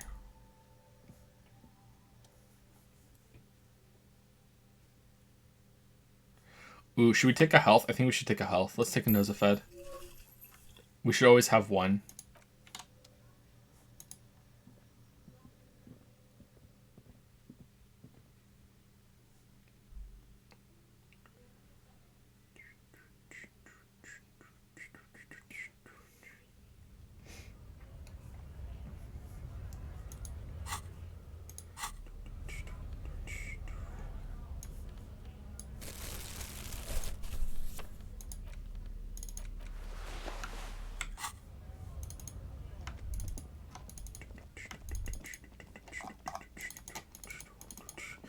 Okay, let's go look at the body.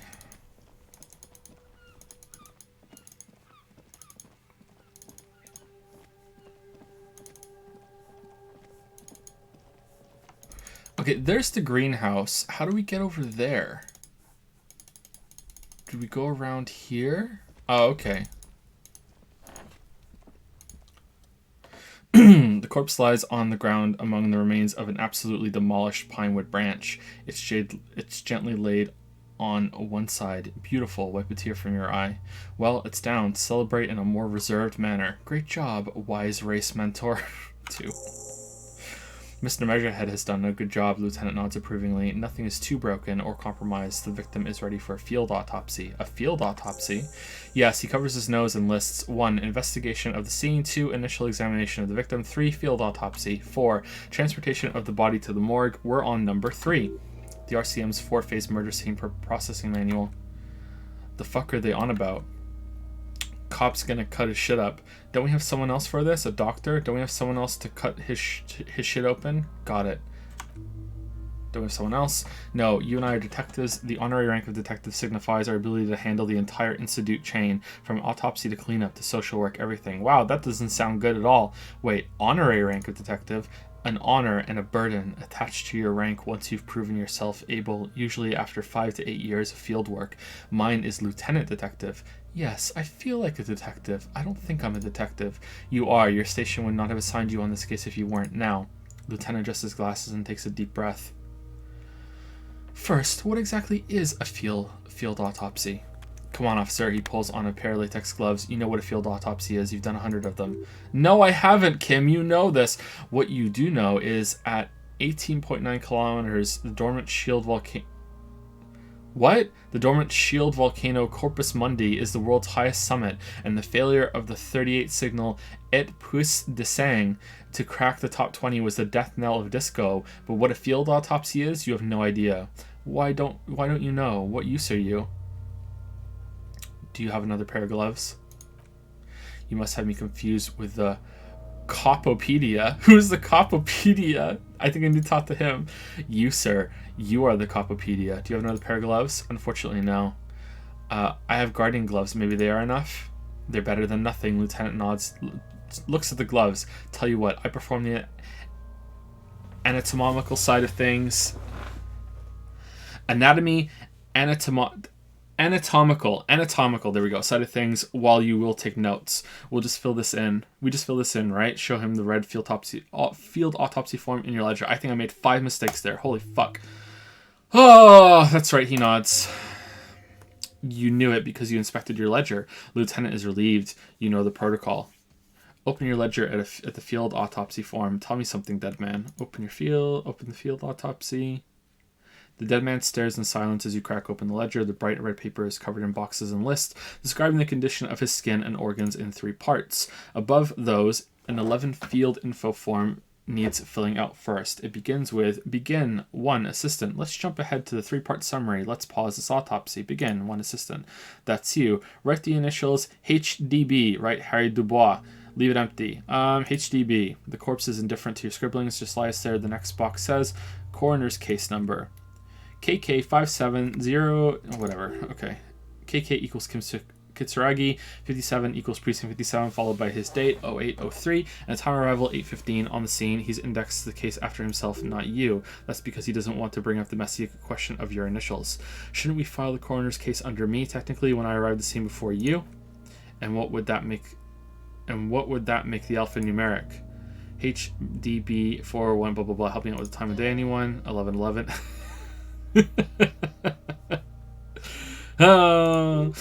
10:15. It's understated. That's good. 10:15. Good. Let's go with that.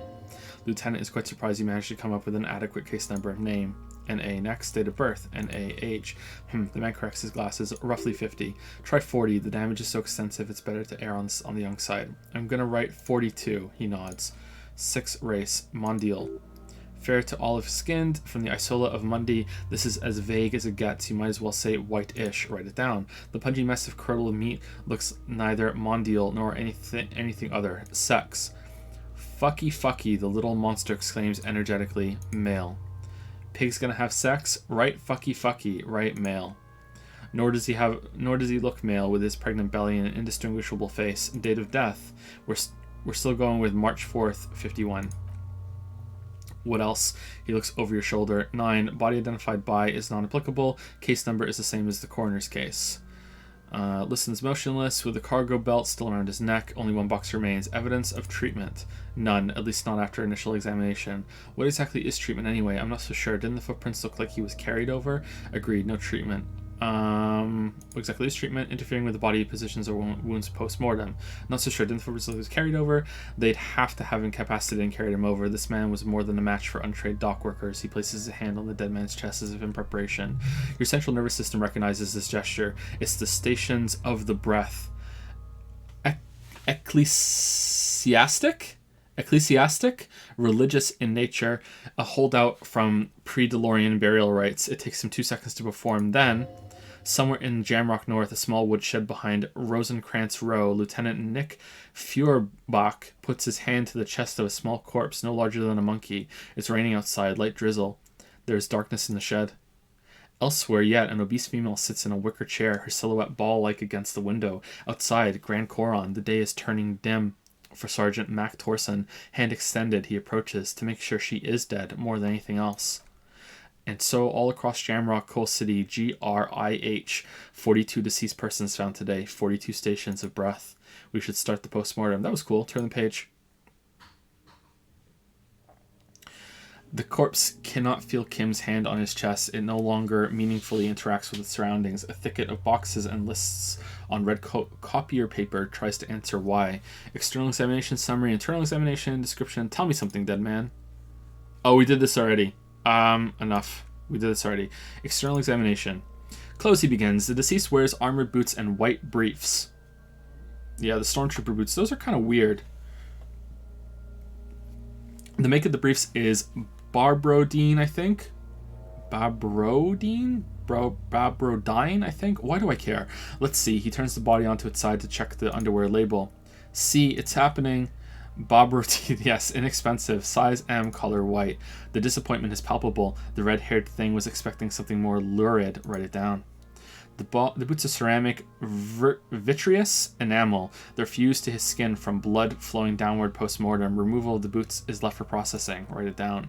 The boot has a serial number. He twisted that man's foot. It's E50, bunch of numbers. The lines between the plates are in the shape of the alpha numerical. The number is purposefully concealed by the design. Write it down. Tattoos. He stands up, feet planted on either side of the body. The upper torso is covered in a singular continuous tattoo resembling a national pattern. It reaches from the right shoulder to the heart. The ink is blue and white. The assistant has a color photograph of the markings to be added to the case files as document A1. The photo is taken on the scene using a Trigat Mini. Write it down.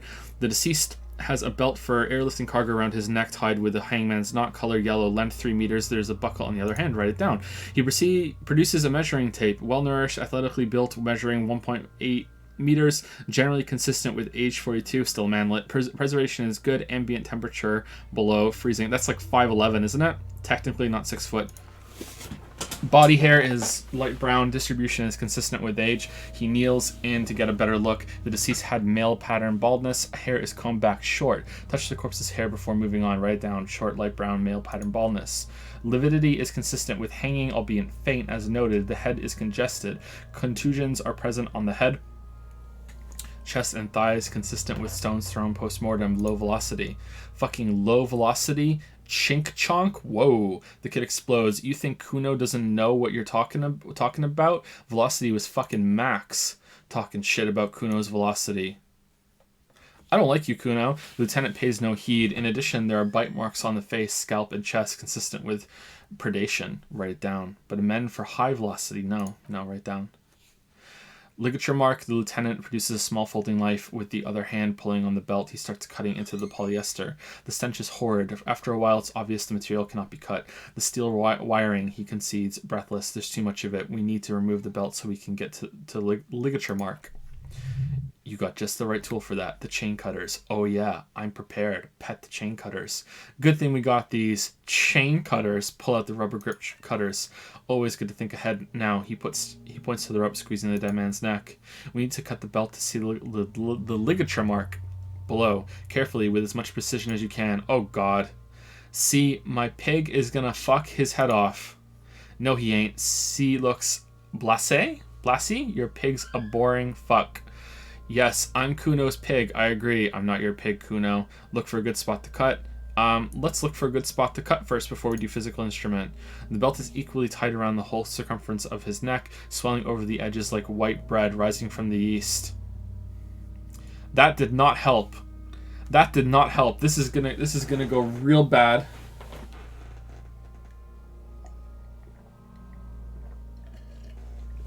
This is gonna go real bad.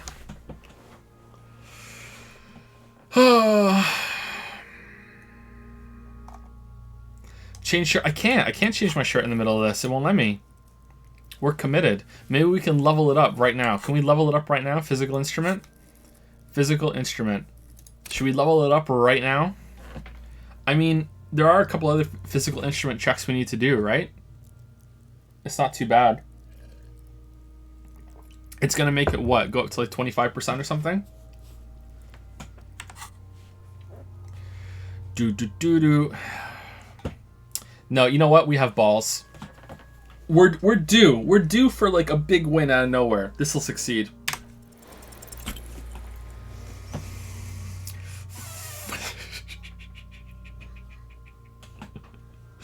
Wait, how did we just get health from that? You jam the cutters right under the knot. That seems like a smart idea. Yes, somewhere there. Already they're buried deep in the man's flesh. Then you rotate them to get a better hold. Then rotate some more. Enough. Cut some. Fuckity fuck.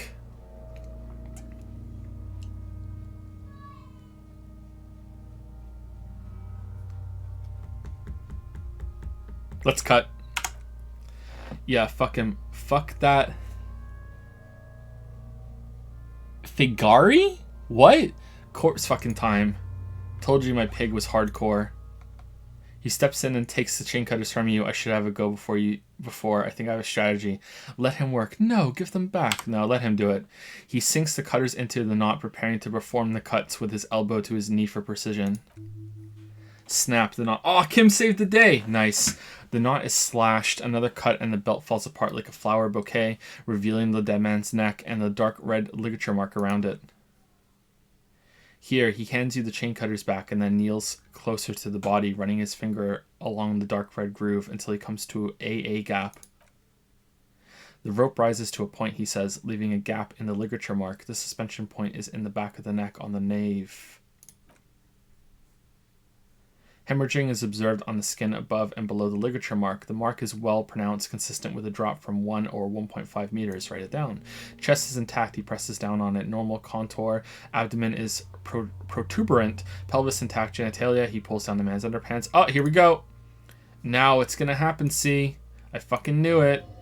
This is clearly what they've been waiting for. Ever since the autopsy began, the lieutenant is trying to make it as boring as possible. Genitalia is male and unremarkable. No evidence of injury. Inspect the genitals. Nah, I'm good. Write down and move on. Back is symmetrical and intact. He struggles to turn the corpse on his side. Upper and lower extremities are intact but asymmetrical. There are combat injuries on the right hand, thigh, and hip. In addition, I see smaller residual scars, too numerous to count, covering about 30% of his skin. From wounds sustained over 2, maybe more decades, dispersal and accumulation indicates long and active combat duty. The scarring is extensive, way more than the law officials. He nods. We have a real museum here of battles, wars. Write it down. Last item, hands. He takes the man's right hand in his, inspects it, then moves to the other hand. Pick up the hand. His flesh is cold, icy. Pleased to meet you. Where are you from and what's your name? My name is... I'm only fucking with you. I know where you're from. From Cappadocia, and your name is Il Kobo. What can I do you for? Il Kobo, whatever. Nothing. I got nothing. Nothing is as nothing does. This was pleasurable, and sincerely thank you for touching my hand. We should do this more often. Be close like this. I mean, hands are clean. The lieutenant concludes. The dead man's fingers slip from your hand, cold and sausage-like. No sign of injury from struggling. Were we expecting any? I was. Maybe I'm just not seeing them. Honestly, the stench is making it hard for me to think at the moment. Write it down. Woo. He turns to the side to breathe. It's not enough. He buries his face in the sleeve of his jacket. You hear a muffled voice. That's all for the external. Well done. What next? Oh god, now we're doing internal examination. Shouldn't we do description of injuries first before we do internal examination? Let's do like the really like disgusting part last. I'm afraid we can't continue before we've gone through both the external and internal examination first thoroughly. Oh, okay, cool. All right. Central nervous system, he says, and then concludes abruptly. I have nothing. Do you have anything on this man's central nervous system? Of course, there is a moral to be drawn from it. A moral to the story. If I may add, the moral of this story. Alright, let's piss off Kim. What would that be? He looks at you inquisitively. The dead man looks too, with barely contained excitement to hear the moral of his story. The brain is very vulnerable to compromises in its blood supply. Lieutenant grins. I think that may well be the moral of every story, officer. All right, N.A. Good. Musculoskeletal. Purge fluid is coming from the mouth. He gets close to the mouth hole, eyes squinting from the stench. Not injury related. Eyes and tongue protuberant. Hyoid bone? Let's see. With his eyes almost closed, the lieutenant puts his hand on the dead man's throat and begins to massage it gently. A rotting smell erupts from the mouth. Purge fluid runs down his lips, black and viscous. You hear cracks as Lieutenant moves his sharp fingers inside the flesh, like the creaking of an old house at night. Yeah, jack that fucker off.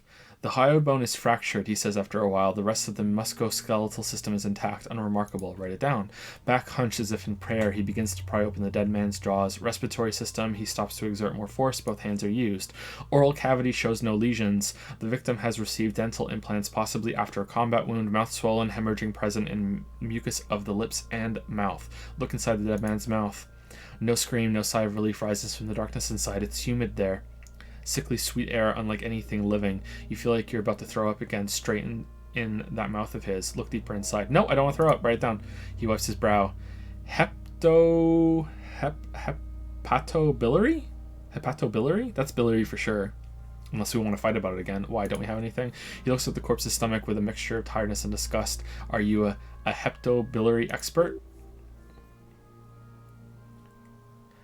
Hepato means liver and biliary, the gallbladder and bile ducts. Am I an expert in those things? Nothing in your alcohol-soaked memory directs to having forensic expertise on either one.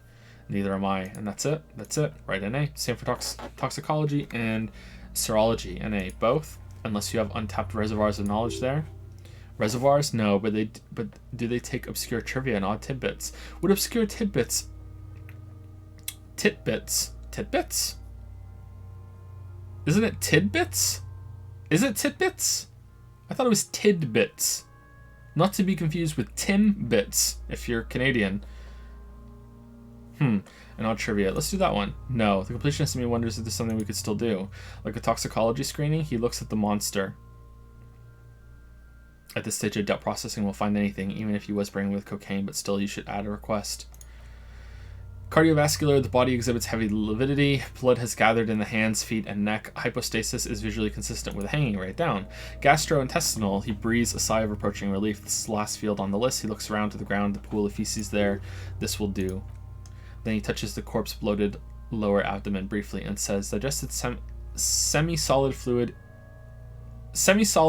not fluid, sorry, in stomach, voila. Write it down, omit the voila. Keep it down, write it down, keep the voila. Now omit the voila. What's next on the list? All right, here we go. Let's see, he tilts his head. We have bite marks, contusions on head and chest. I think we should have kept the voila, fuck. And a ligature mark encircling the neck. You'll need 3 fields, leave a 4th one too. What about the injuries we have inflicted? Oh, he looks incredulous. So we inflicted them. This is a team effort. You mean the spin stabilized munition from the whatever A990 muzzle loader lodged in his lung?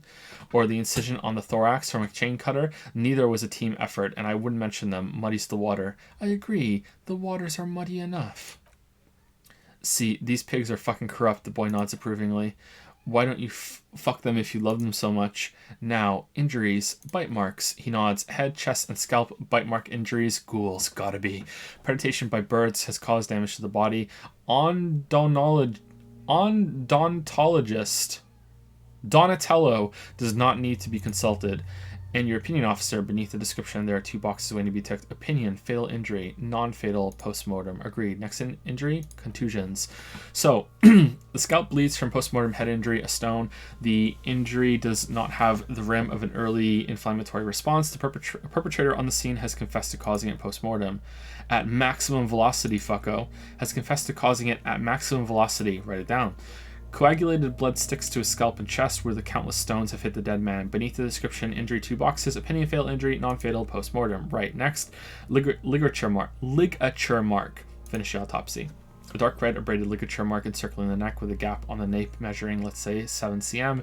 The hyoid bone is fractured, the cervical column intact. I see hemorrhaging on the skin above and below the ligature mark. Depth of the mark, 1 cm, no signs of clawing on the neck. Write it down. Below the note, 2 customary boxes wait to be ticked. The man's head jerks to the side, awaiting your judgment. The ring around his neck is visible. I think he was killed before he was hung. Opinion, non-fatal injury. That's it. He cracks an uneasy smile. We've established cause of death. Oh, whoops. It's not much, but it leaves much to be questioned, but it's a start. He reduces a small black plastic roll from his jacket, a body bag. Let's wrap this up. I pronounce this field autopsy over. First, how did it go? Well, oh, I clicked wrong, did I?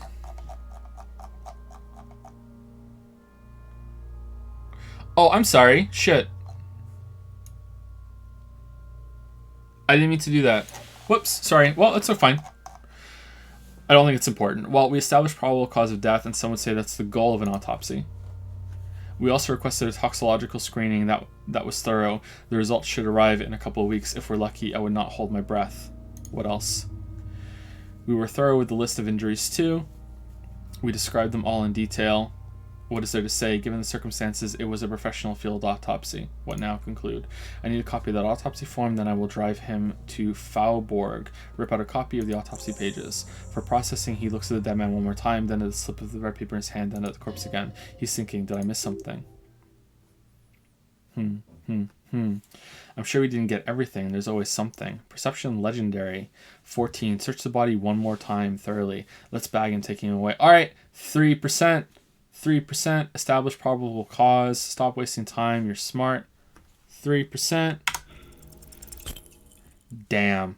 You run your hands over the victim's cold body, his limbs, his torso with its swollen organs.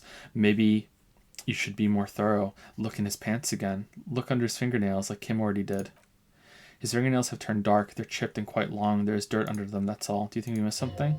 You can't shake the feeling that there are more secrets concealed in the flesh before you. Yes, there's something we're not seeing. Okay, well, we're in liver mortis here.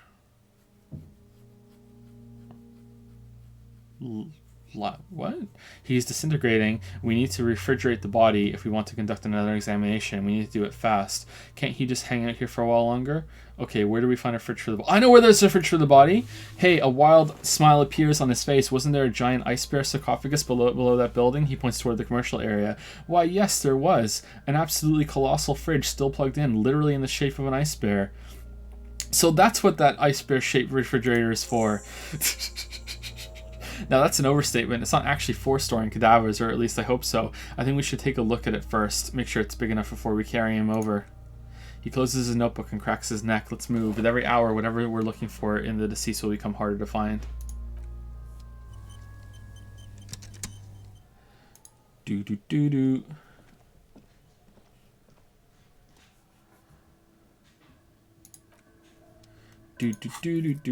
Okay, so we have 2 skill points. So do we want to look conceptualization again some more? Do we want to get physical instrument? What do we have that we need skill checks for? Can we retry the perception one? I really like the perception ability, but we can't because we don't have motorics. Shit. This stupid Yusuke play RP thing that we're doing. Do we want to get another thought slot? I don't know if any of these are worth it. I feel like I should be concentrating on getting the, like a skill up somewhere.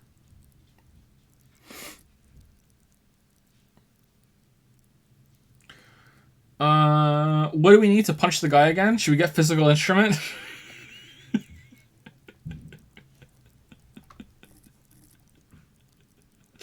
Let's go punch that guy again.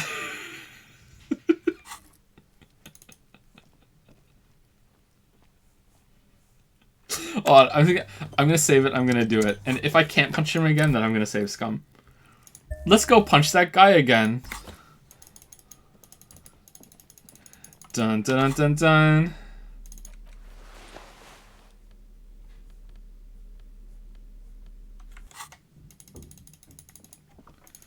Punching time.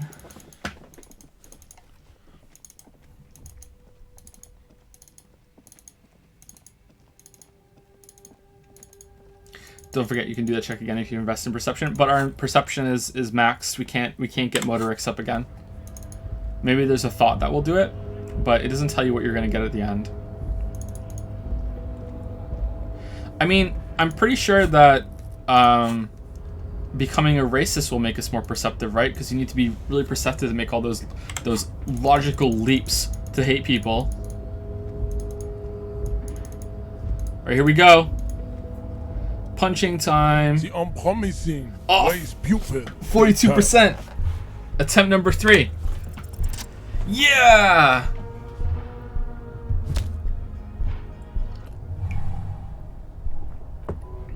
Finally. Just like that, instinct took over. A solid strike straight into his throat, into the cartilage. You could swear you felt the soft plate break.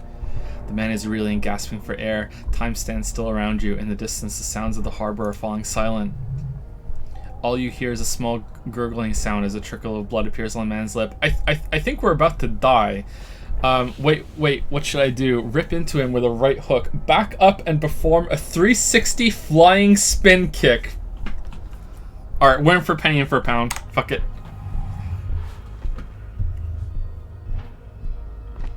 What? Where'd that come from? The man lands with a dull thump like a broken down puppet of muscles and sinew. For a moment, he still tries to keep head up. Dazed eyes looking at you with unimaginable surprise. To your left is the button. Disco Inferno. Burn, baby, burn. Welcome to Revachol. I'm so sorry. I didn't want to do this. Press the button. Just press the button. Are we sorry, cop? Disco Inferno. Press the button. As you slam your fist on the button, the man collapses entirely, his head rolling to the side. Looks like you're the new measure head now. No one is the new measure head. Let's go. Before he gets up, the lieutenant makes haste toward the door. Wait, what did the button just do? Wait, what did I just do? Let's look in the crate. Oh, nice. We got some plastic tar.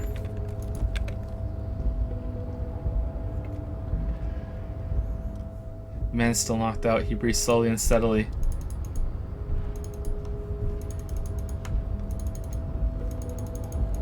Did it open this door?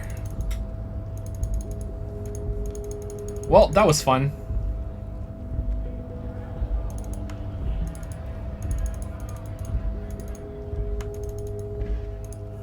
Ooh, what's that? Crowd Factory of Magnets and Miracles U49. A lorry stuck in a traffic jam. This big, heavy grad-made machine is well kept for such an old machine. Look in the window. The windows are clear. They've been recently washed. You can see a lorryman's cabin with personal belongings stickers. Insignia. What kind of stickers are insignia? The driver has adorned his space with a substantial collection of peculiar paraphernalia. Proclamations about honor, strength, and purity are glued to various panels. A large metal pendant hangs from the rearview mirror. The pendant features a sun crowned with wavy rays. It is the seal of a royalist era Revachol.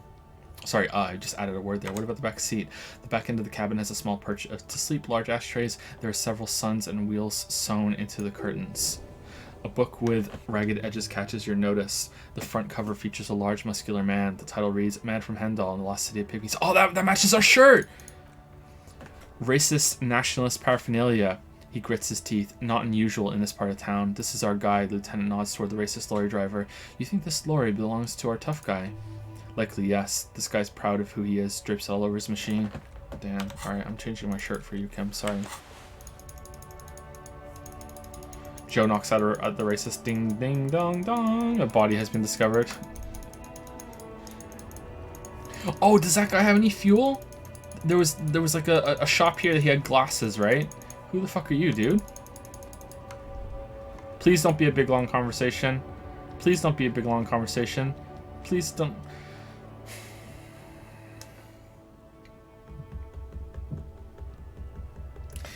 Thank you, Right on My Onyx, for the 21-month resub. Thank you very much. Sorry, it took me a little bit to see it. Thank you very much, Right on My Onyx. Happy New Year. Pale driver. The small wrinkled woman does not greet you. She nods along to something on a radio. A photograph is clutched in her hands, and there is a warm smile on her face. The photo, an ambrotype, is from the turn of the century, as golden as her smile. It's the warmth of a winter night's fire. Maybe she could give you comfort and shelter, some cigarettes and food money. Maybe she's your... Grandma? Snap your fingers in front of her face. Excuse me, ma'am, I'd like to ask some questions. No response. Wherever this woman is, your words fail to reach her.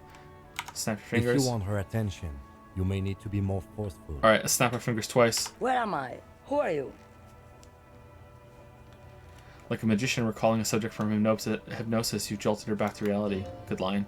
The smile on her face has disappeared, replaced by the wary aspect of a cornered beast. I was actually hoping you could tell me that. Are you alright, ma'am? You are out. Never mind. I remember now. I'm still stuck in the traffic jam. In the 50s. Where else would you be then? Back in Mefke, during the time of the revolution. The sidewalks and coffees are filled with young people. I was on my way to see a new boy date picture starring Gabriel Buenguerro. Until you come along, that is. The look she gives you is accusatory. Who is Gabriel Bionatello? Alright, This is Gabriela Buonguerro. she shows you the photograph in the lavish amber frame. Take a look. A strikingly handsome man looks straight at you, his head crowned with a wide brim hat. His hair is dark as an oil slick, and his is jaw, the most perfectly chiseled thing you've ever seen. He was the biggest star of his day. Girls used to faint in the aisles of the cinema whenever he came on the screen, and schoolboys used to memorize all his lines. She leans back, savoring the world she's conjured up. In all likelihood, it's a world that's only ever existed in her mind. So take it you were in Mesca when you were young. Someone was. She nods as though her meaning were perfectly clear. Someone. They are someone's memories, boy. What difference does it make if it's me or not? They are beautiful. That is all that matters, beautiful and true. And they will win. They are coming for this, you know. All of this. She seems to derive some bitter pleasure from this strange thought, as if the past will one day wipe the present away like a tidal wave approaching. Sorry to interrupt your dreaming, ma'am. I wasn't dreaming. I was there, Lowman. It was early spring, and the man behind the black sun had just come out. The posters were 20 meters tall. Everything was golden. Her eyes narrow, and she appears to take your measure. While you people were tearing each other apart over your petty little revolution. In Mesque, it was a golden age. The Republic of Mesca is a massive confederation on the Isola of Mundi, the world's largest state by territory.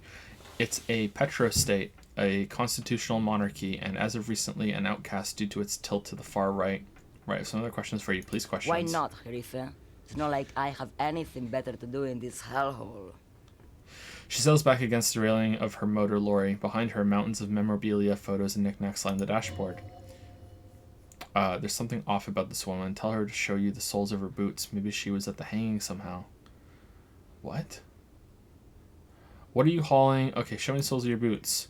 Now what do you want with an old woman's boots? Zerfe or whatever she said. It's important, please, businessman. Please help me out. It's important. Please. She raises her boots slowly with contempt. I think you should let me get back to the Gabriel Beneguro. You're no Gabriel. Gabriel doesn't say please. She's wearing studio worker boots made of black leather. Buckles run across. The soles also made of leather. Now the other one, please. Just before Gabriel, it was the coronation of Franco Negro. Now there was a real man. There was no aberration in the pattern that you can see. She puts her foot down. Moreover, the boots were size 37, tiny. There are too many discrepancies in all this. Yeah, that was kind of a long shot, dude. Another discrepancy, although not boot related, is the coronation of His Innocence Franco Negro, which happened 500 years ago. Wait, what do you mean it was the coronation of Franco Negro? Turn to Kim. She's not odd soul. These are not the boots that made the prince. He takes a quick note. I could have told you that just from looking at them. Her size is 37. The feet of a little girl, she smiles. They fit well on the pedals. I don't really want to talk to you right now. Yes, alright, sorry, I don't really want, it's sorry that I started talking to you. I don't really want to talk to you right now. I want to go get the body in the fridge, and I also want to go and talk to the person that sells the sunglasses to see if they have any fuel so I can make my painting.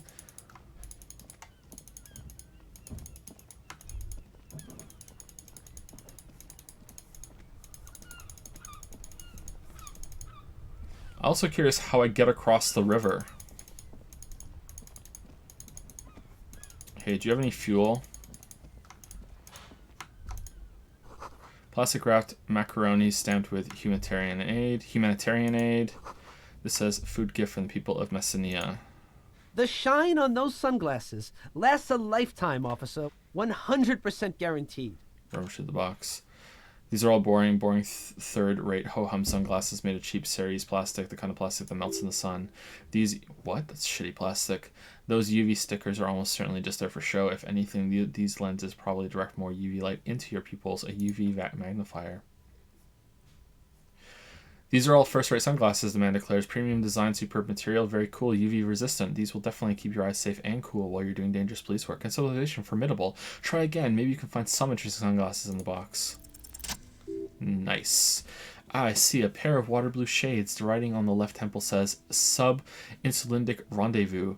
The frame appears to be hand-carved out of bone. Oh, very interesting choice, officer. Very high culture. For the first time, the street vendor's voice trails off as he watches you inspect the glasses. Try them on. This is how a sea monster sees the world. You become a sea monster, Harry. Giant, hidden, and strangely tender at heart. All is blue. Alright, but these actually make your vision worse. It's like literally being underwater. Yes, but they also make your soul quiver like jello. So deep. Wow, officer, you look so cool. The street vendor has picked up his pace again as you observe the world through deep-sea tinted lenses. And they can be yours for a mere 3 real. My regular customers have passed them all up because they got no taste, but you found them. Kim, what about these? Lieutenant tilts his head and steps back, eyes narrowed in a thorough examination. It's a case to him. You look like a musician, he declares, eyes still squinted behind his own glasses, like a blind musician. But you could do worse. Take them if you want. I'll take those deep blue glasses. Alright, I don't want to lose perception. Nah, I'm good. This says humanitarian aid, tuna fish, not for resale. This says speakers for the people of Samara. Alright, do you have any fuel? There are clothes inside, cheap secondhand clothes smelling of strangers' Don't body be odors. shy. These are premium class clothes. Good quality fabrics, best retro design. Save the economy with your style, officer. Save the economy? That sounds off. Save the economy? What are you talking about? Have you heard, officer? We've got to be economically conscious. Recycle your cash. Keep it in circulation. Don't buy new things. Buy eco. This doesn't make any sense. Why exactly does the economy need saving? Look around, officer. You see all these premium goods just sitting there and not getting bought? We've got to keep the flow of goods moving. Is this really the economy we want to leave our children? Oh my god, no. Okay, I don't want to do this right now. Look, man, I just want to buy some clothes. Yeah, let's leave for now. Fucking hell. Alright, what's this? You see 2 lowly defeated speakers, thralls, slaves basically perched atop them like conquerors surveying the land, a pair of fawn durable wear sneakers, Ultra I Series. can see you have a taste for luxury, officer. Can't keep your eyes off those sneakers? Inspect the speakers. Sneakers and speakers. These once respectable speakers have been conquered, reduced to a mere prop of the indomitable fawn ultras atop them. A small heat emboss on the veneer reads, Solidarity Aid from the People's Republic of Samara. The speakers themselves don't seem to display any magical qualities. No, don't look at the speakers, officer. Look at the sneakers. The man points to the footwear. The sneakers are the stars here. What about the speakers, though? Doesn't anyone want those speakers? Poor little speakers, pat them. No, don't pity them, officer. These are old Sumerian garbage. Don't even look at them. Check out these super cool fawn ultras instead. Sumerian trash? That sounds like they're from the Samarian People's Republic, produced under the dictatorship of the proletariat. Can't I just buy the sad conquered Samarian speakers? No way, officer. These aren't for sale. They're bad speakers. Lo-fi socialist junk. But I need some speakers. That's why I want them. I think I might be lo-fi socialist junk myself. Wow, mood. You're right. I don't have time for junk. I lead a luxury life, too. No, officer, you're a high-class policeman who accepts nothing less than the best. Lucky for you, I've got the best on sale. You don't know what I am. I don't even know it myself. Pause. I want the speakers. Well, if you want them, he pauses for a moment, calculating. But see, they are the pedestal for my sneakers. If I let go of the speakers, where will the sneakers go? I can't leave premium lifestyle sneakers on the ground without the speakers. If, on the other hand, you wanted to buy the sneakers too, I could maybe throw in the speakers for a little extra, 50 cents. Damn, so you have to buy the sneakers first. Alright, inspect the sneakers. A pair of fawn ultras, the design is impossibly sleek and simple, a futuristic silhouette with a sleek monochrome colorway, a jet black upper and a silver-lined midsole. Those sneakers, mister, the street vendor intones, those sneakers are the latest fawn sneakers, super rare, super fine, super cool, only 50 real. Fuck you, dude. Only? That's madness. Fawn Ultra, wear the future. You remember the slogan from some magazine. How, we fucking made of statues? 50? Ooh, what's that? Is it 50 real just sitting here? Scroll between the thighs of a page 3 girl. Laura Origin Disco, whatever. Alright. Wasn't there like a container we needed to open, but we needed to be able to speak to it? Like, we have a level up right now. Maybe we should go and try to do that.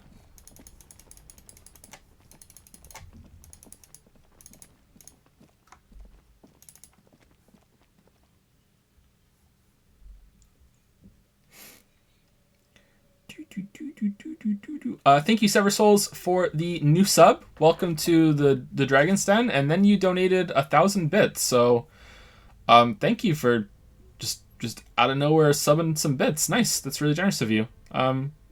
Like I said, welcome to the Rubber Sub Club. Welcome to Dragon's Den. Not going to spoil a game for myself, so have a nice playthrough. Thanks for your YouTube content. Oh, thank you. Thank you very much. I'm glad that you enjoy the YouTube content so much. And I hope you like the gigantic content bomb that's coming up. It'll be the biggest upload ever on the channel. There's never going to be anything larger than this spike that's coming up. Oh my god. I kind of forgot about it for a little bit just now playing Disco Elysium. That was nice. And now it's back. Oh, anxiety's fun. I'm not used to having anxiety. I wasn't the kind of anxious person until becoming a dad. Oh man, thank you so much for the bits, and I hope you enjoy the game whenever you get around to it, Sever Souls, if you're still here.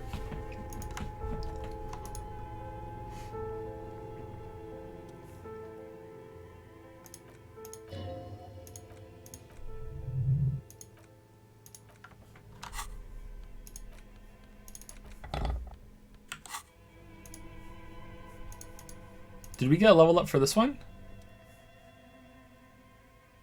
Pry bar not strong enough. Better grip with gloves. Okay, so we get a better pry bar later. 3%, fuck it. Let's just keep trying. Wait. Whoa. We need to put our racist t-shirt on. All right. Now that we have the racist t-shirt on, now we're good to go. Now it's going to be like 4%. It's still only 3%.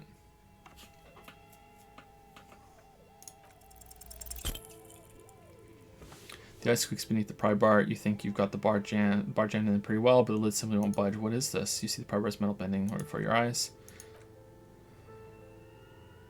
Okay, we need an advanced tool. All right. Didn't work.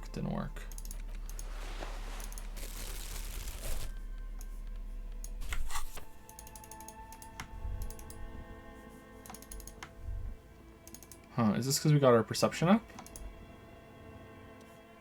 Oh no, we already did that. We got the rifle.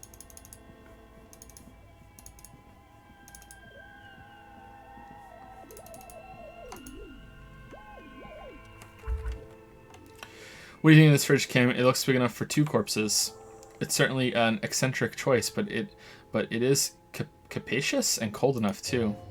But the optics on this are awful, he thinks. We need to be as silent as we can. Your visual confirms you could fit 2 more bodies in the ice bear fridge. Nice, there's going to be more murders later. Shall we go and get the body then? I'll take the head, you take the feet, but the stairs won't be easy. The stairs won't be easy, but we'll manage. Okay, let's do this. Clap your hands. The body is heavier than you expected and stinkier. It takes half an hour to get it down to the basement, then 10 more minutes to stuff it into the fridge. The lieutenant takes a step back to admire your handiwork. Really? Kim's going along with this? God damn.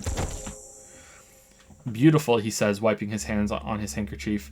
A dead body in an ice bear fridge. This is some of the best police work I've ever done. Okay, Kim, are we like corrupting you and dragging you down to our level? You have created an ice bear sarcophagus. Really? You think it's good work? I'm not sure I believe you. Behold, we have created an ice bear sarcophagus. That's a classic Yusuke. He nods gravely.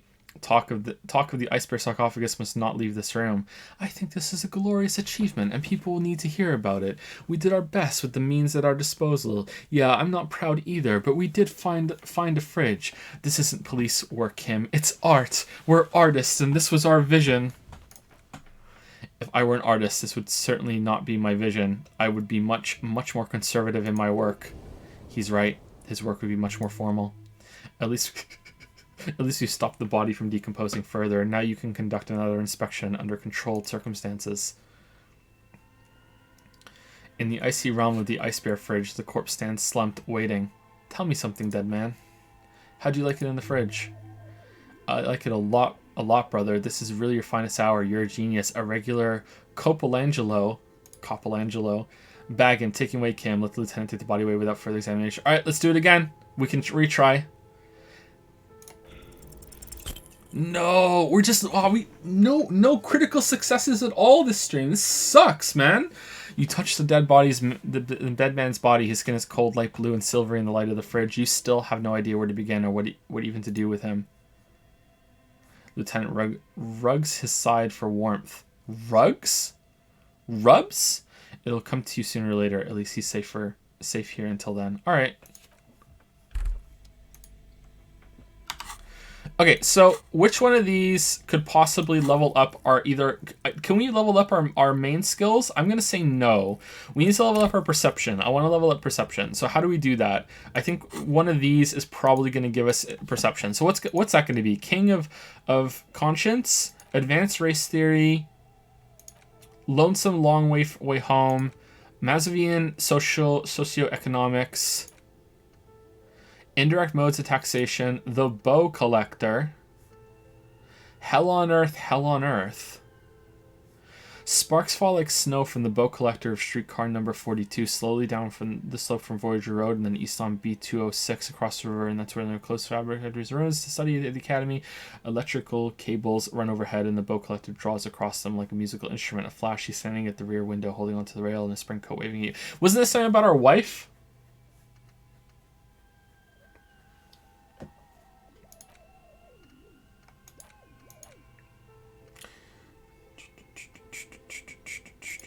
This one seems important.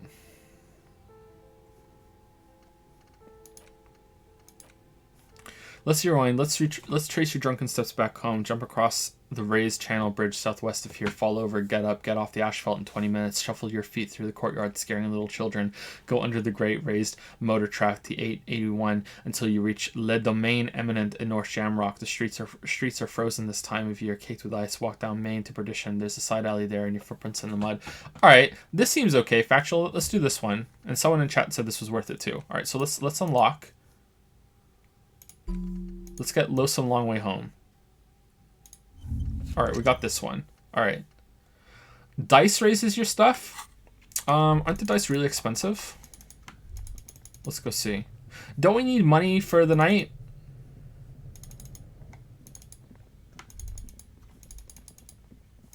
Get the Bow Collector too. No, I think I want to see if I can open the thing with Rhetoric.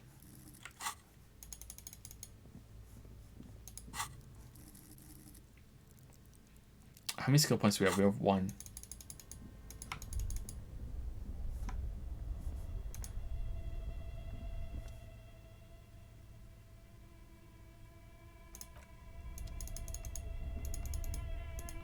You already bought a dice? I don't think I did.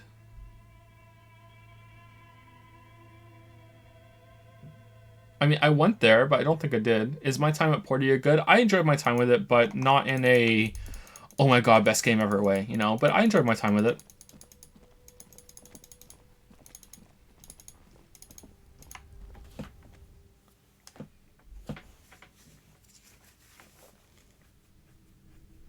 You did, you just forgot. Really? Okay, I'll go see the dice maker after we go up here and see if we can get through the cargo door.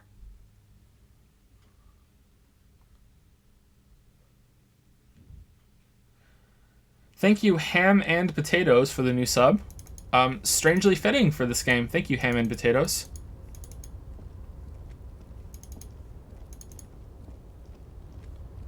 Welcome to the Dragon's Den / Rubadub sub club. Oh, we can't get down here. Shit, because we jumped last time. I forgot I bought one. Really? I really don't remember buying dice. I remember we needed the money and I didn't want to buy them buy dice. Did I buy like the cheapest ones that they had? All right, I'll go back and see it. Fine.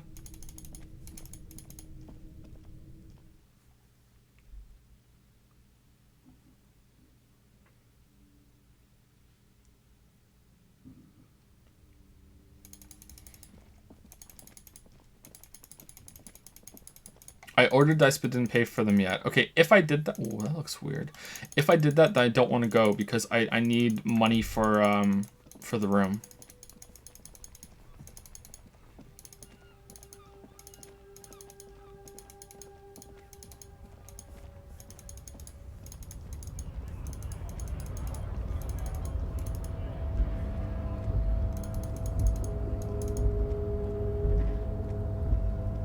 Drop off Tara. I have very little tear.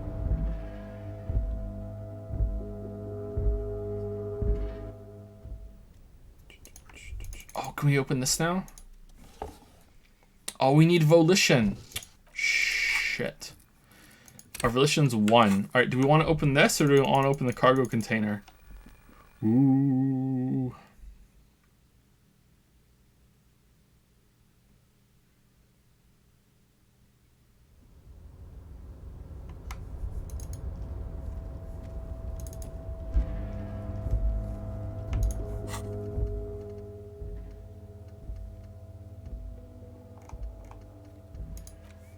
This means that your order will be ready in 8 hours. Pick it up from the Doom money with you. How much should we have? How much did we offer? What if you don't have any money for the night? What happens?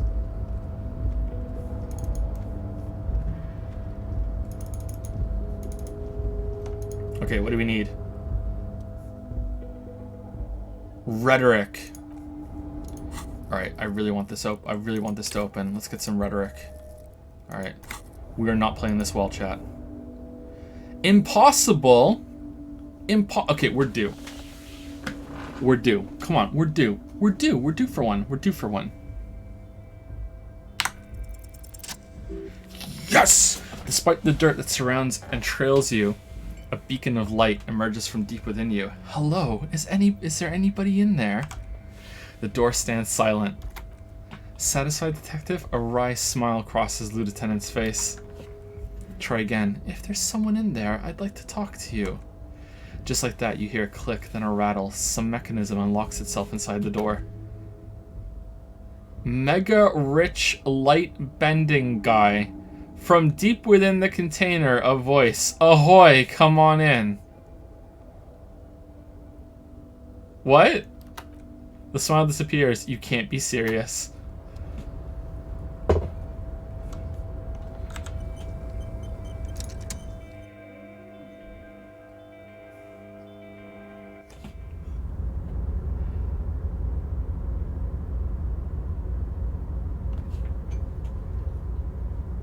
Nope.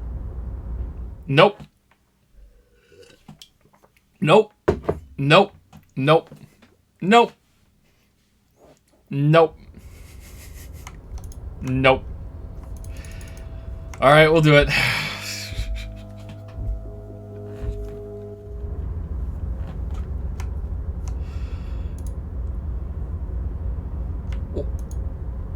What the fuck?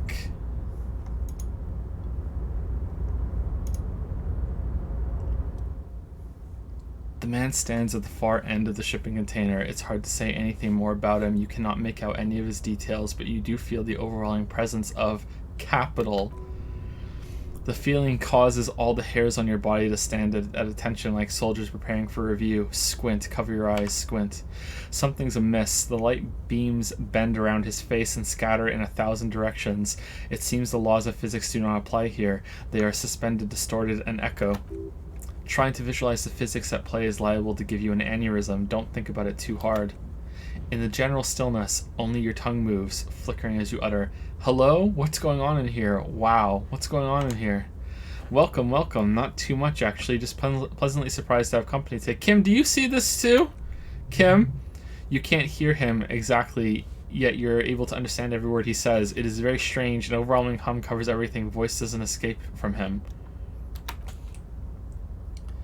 Now he claps his hands together. What can I do for you, gentlemen? What you can see of his body appears composed in a sharp somber suit and yak shoes. Why do we have enough money to enable a yaya? What happened down here? What?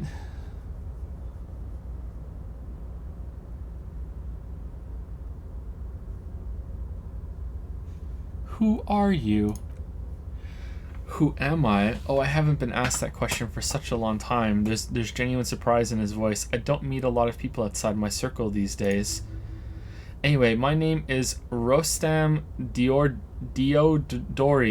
Rostam Diodori. Are you a JoJo character, investor, license holder, and extremely high net worth individual? And you are? Mr. Diodori. Dio. I am Lieutenant Kim Kitsuragi of the RCM, and this is my partner. My name is Harry, and I'm a detective. My name is Harry, and I'm an alcoholic. My name is Harry, and I'm an alcoholic detective. Let's go number 1. Pleasure to meet you, Harry, he says warmly. Public service is a noble cause. How did you become so rich? What are you doing in this container? You're a rich investor, right? Can I have some money?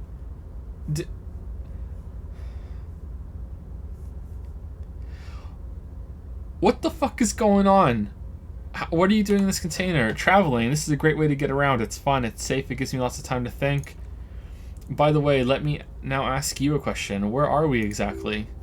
In the very, very early days of colonizing this archipelago, the kingdom of Serezny, a precursor of modern Sur-la-Clef, used to own the city of Revachol, an obscure detail in the bigger picture, but still worth dropping. We're in Revachol, formerly a colony of the kingdom of Serezny. We're in Martinez, a district of Revachol, the former capital of the world. We're in Martinez is a pretty good hostel here. Okay, let's go for the first one. Fellow history buff, I myself am currently reading up on Franco-Nigerian era trains. Very interesting stuff. It's a shame I can't get out and explore myself. One of the downsides of being an extremely high net worth individual is that mobs of low net worth individuals are constantly banding together asking me for money. Speaking of, wait, why don't you help them? You've got so much money it can't make a difference to you. So you travel from place to place via shipping container. Smart, no? It also provides a means to hide from all the targeted advertising we extremely high net worth individuals are constantly subjected to. Luxury yachts, high-fidelity portable radio systems, pale-proof underwear, and so on. What? It just gets a bit middle-class after a while, a bit bourgeois. So you're saying being rich isn't worth the hassle? Those things all sound pretty nice. Yeah, that does sound pretty tiresome. What? No, I didn't say that at all. Being rich is great, just don't tell anyone I told you that. The bending light appears to wink. Kim, how did you become so rich? The man chuckles. To be perfectly blunt, I inherited my fortune from my grandmother, who herself was an extremely high net worth individual back in grad. All I did was take her fortune and invest it prudently. Believe it or not, it takes more than a bit of skill not to blow a vast fortune on sailing boats, bad choices, and unsupervised state policy. Actually, at the level this guy is, it takes several generations to do that, but alright. What's it like being an extremely high net worth individual? The man exhales with a whistle. I gotta tell you, at first being rich is a lot of work. You've got to work hard because everything's so darn expensive. You know, prices increase exponentially at this income level. But then, once you've reached my position, it's nearly impossible for me not to make money. My assets are so diversified that I'm bound to come out ahead no matter what. Some of my lower net worth friends say to me, but doesn't that take all the fun out of it? And I tell them, not really. You're right. Capital accumulation is its own reward. Don't you think you should use your great wealth for the glory of your fatherland? You're a thief. People out there are working their asses off while you chill here. It's great that you've done so well for yourself, but don't you think you owe some of that wealth to the rest of society? Cool. I don't have any interesting replies.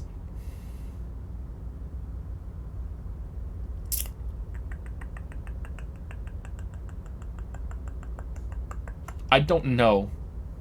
I don't know. I don't know.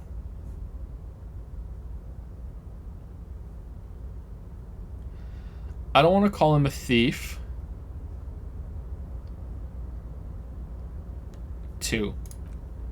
Which one? Revachol, where I nominally reside, or Grad, where my father emigrated from, or Ile-de-Cachabrum, where I registered my shell companies? For almighty Revachol, of course. Oh, probably Grad in that case. Yeah, that last one. Ile-de-Cachabrum. For almighty Revachol, of course. Listen, Harry, if capital and nationalism went hand in hand, there'd even be no need to ask the question. States are akin to boulders in a river, slowing the free flow of ideas. Given enough time, the water will wear those boulders down. Why are you in a shipping container? Man, it's being a high net worth individual sounds great. Why is the light bending around you? Yeah, it is, truly. It's almost entirely carefree, he nods. It really leaves you time to better yourself spiritually. Hey. All this talk about money has made you lose the thread. What is going on with the light in this place? Exactly, that's what you need to ask me about. There's something strange about you. What do you mean? His essence seems to signify actual surprise. Well, I don't know how to put it. You look somehow a little different. Are you talking about my chin? No, I mean, I can't even see you. It's as if something is happening to the light. Oh, that's what you mean. Yes, I've heard of this effect, though I've never witnessed it myself, of course. It has something to do with our Wiseman coefficient. The Wise-Wiseman coefficient is a ratio designed to reflect the difference in net worth between individuals. When the coefficient is close to 1 or 100%, it means one person possesses all the net worth among the group of individuals. It's been observed that when the Wise-Wiseman coefficient reaches about 0.96 or so, the laws of physics begin to bend around the high net worth individual. Almost said it properly. So what is our coefficient? Are you telling me that you are so rich that light literally bends around your face? So what is our coefficient? The Wise-Wiseman coefficient for you and this individual appears to be 0.9998 repeating, of course. That's not good for you. Are you telling me that you are so rich that light literally bends around your face? Among other things, but calm down. I'm but a lowly single-digit billionaire. Really? No, not really. There are actually quite many digits. Kim, are you seeing this weird stuff? I see nothing of the sort, to be frank. All I see is a gentleman who's unusually well-dressed for matinees in a cargo container, which I admit is odd. Kim, are you a secret billionaire? Yes, I imagine that does look strange to you, my container. You're a rich investor, right? Can I have some money? I don't see how it's appropriate for a representative of the law to ask a wealthy person for money. This shines a bad light on the RCM, if you catch my meaning. Come now. There is not even a cent of corruption here. I am merely being polite, so let me check my pockets. As you may know, us high net worth individuals do not have a lot of cash on hand.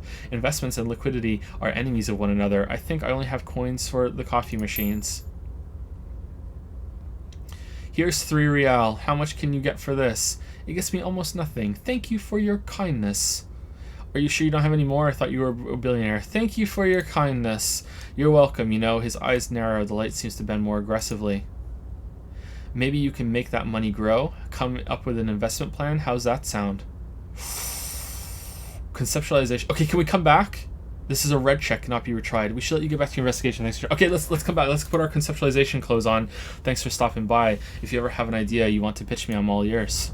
Alright, that was weird as fuck. Alright, can we get our conception up?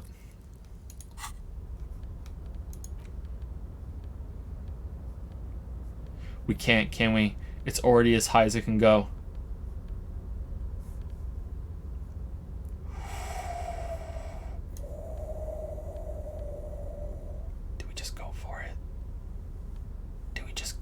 I really want to see what it does. I want to save scum. Chat, I want to save scum. Chat, I want to save scum. Chat, I want to save scum. Chat, I want to save scum. I want to see what happens. I want to see what happens. I want to be a Redditor. You know what? We don't need to save scum. We don't need to save scum because we're gonna win. We're gonna win. Balls confirmed. Yeah, see? No, don't even have to save scum. Don't even have to save scum. Deploying high concept. That was a joke, by the way. I wouldn't have saved scum if we failed. I wouldn't have saved scum if we failed. Deploying high concept buzzword generator. All systems functional. Ready to engage in 3, 2, 1. It's time to disrupt the future. You've got to stay lean, innovate, and focus on what matters most. The children. You should invest in youth culture. A youth center, huh? Sorry, youth center, not youth culture. Huh? What kind of youth center? A place to teach them practical skills like teamwork and self-discipline. Come on, tell him what he wants to hear. One dedicated to instilling liberal economic values in children from low net worth families. One to inspire the future leaders of tomorrow to public service. You know, a regular youth center with basketball courts and stuff to teach teamwork and other emotional skills.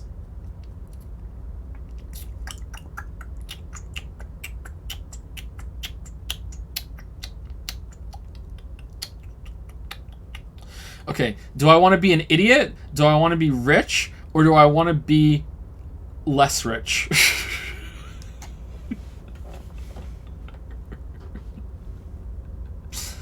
Do do do do. Do do do do do do do do do do. Do do do do. 1. Brilliant. Without children, who will be there to buy stuff in the future? Yes, if it doesn't work out, we can always repurpose the center as a shopping mall or private equity firm. When life closes a door, it opens a window, yes? What's the expected return on this? Highly educated, work-ready human capital ready to be directed toward any number of your vast interests. With human beings, there's always a risk associated, which is why we've got to hold onto the center itself as a fallback. Number 1. You're deep into ultra-liberal territory now. Good work. Ultra-liberal arc begins now. Very impressive. You've got a natural eye for unusual investment opportunities. Thank you. I don't normally do this without a formal pitch deck, but to hell with it. What's the point of being rich if you have to follow all the rules? Here's a round of seed funding. This should be enough to prove out the concept and get things off the ground. Thank you for placing your unwavering trust in me. Thanks for the handout. Remember, it's not a handout, it's an investment, and I expect to see returns. Lieutenant stands there dumbfounded, his mouth open slightly, then closes again. Is he having a stroke? What do you think, Kim? Not bad, huh? Kim, are you alright? Kim, are you having a stroke? No, I am not having a stroke. You're just still full of surprises, most of them bad, but some good. What the fuck was this interaction? What the fuck was this interaction?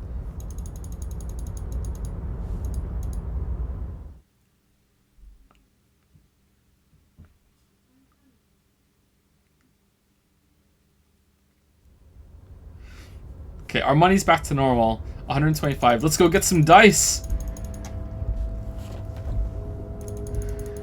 Dice City, Dice City. Dice City, Dice City.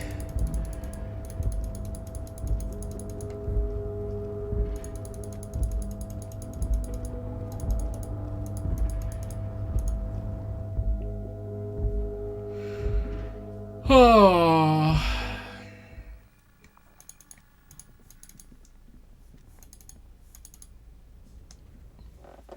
This game is weird. No, it's like a real life simulator. Thank you, John Parr, for the 7-3 sub. Hey, Joe, gotta leave since I'm a VOD boy, but I just want to drop by and say hello. Later, weeb. Ouch. Ouch. I can't believe you've done this. Thank you, John Parr. Hope you get here in the VOD. Thank you very much for the resub.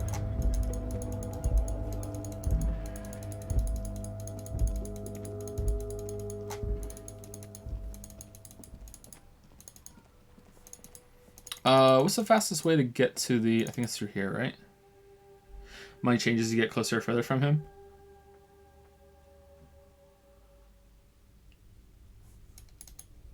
What is a VOD boy? A VOD boy is someone who can't watch the streams live for whatever reason.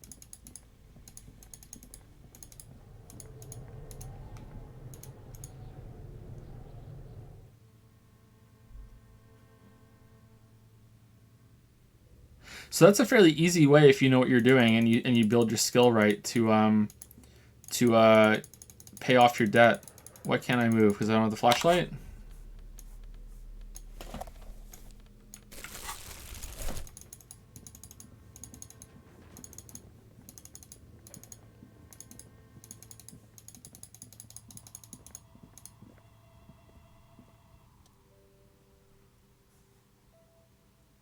Shivers. Oh, it's you again. Are you looking for a die? I came back to pick up my die. Very good. That will be 7 real for 1 custom die. Give her the money. Here you go. Item gained. Cursed Illimaran die. Pick up a dice from the dice maker. Here's the cursed die you ordered. The dice maker opens her desk drawer and hands you a tiny black sphere with 6 phrases written on it. Read the phrases. The phrases read, take all, lose all, 50-50, nothing happens, roll again, and God is indifferent. What is this?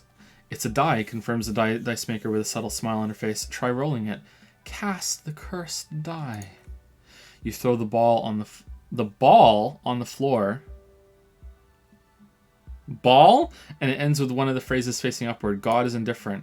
She looks at the result. Good. Now, roll again, detective. Roll the die again. It lands on exactly the same result. God is indifferent, it declares again. It's a sphere pretending to be a 6-sided die. Each roll will end with one of the phrases facing up. The die originates in Elmara, where it was used for cleromancy. Except I've weighted the die, so... Sorry, when you try rolling it, you realize that each time it gets you exactly the same result. God is indifferent. This is our curse. Nice. It's even worse than she says, God is dead, we live in a forsaken age. You're saying that the end result doesn't matter. This is mega cool, but can I get one that actually works? You're saying the end result doesn't matter. In the face of death, no, not really. What a relief.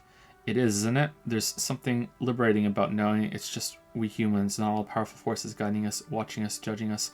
I'll keep that in mind. Thanks for the die. Can I get a normal version of this die? One that isn't modified to land on a single result? No, I don't have another die. You'll have to do with this one. I guess I'll keep the die then. Good luck, officer. Shh. she says with a mischievous smile before turning back to... Well, why can't I do this again? Cast the curse Amarian die. What?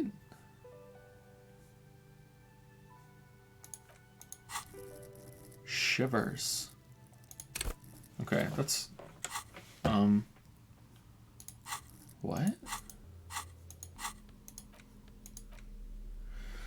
The spherical die with an octahedral cavity and a small internal weight will settle with one of the 6 phases facing up. Take all, lose all, blah, blah, blah. It's made of bog oak burl, coloring it malevolent black. Note. Look at the map tab in general to see which white checks have opened.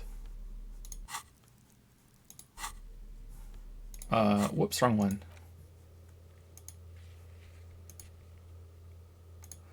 Barbell. Interface challenging. Okay, so a lot of stuff has we can retry some of them because we got it. Huh. All right, let's try it again. Wait, do we have any I like this character. Do we have anything that increases shivers? Nice. Shivers. Do we have anything that lowers shivers? No. 20%. Damn. Aside from getting naked, you're not sure what else to do. The building holds no more answers for you. Damn. I thought we were on a roll. Turns out we're not.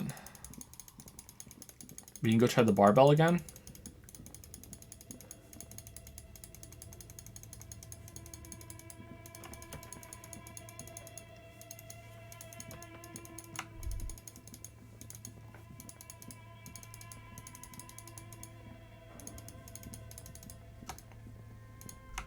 Whoa, what happened here? Smells like leather and sweat. Physical instrument. Lift the barbell. Here we go again. Physical instrument. Actually, do we want to wear this t-shirt? Of course we do.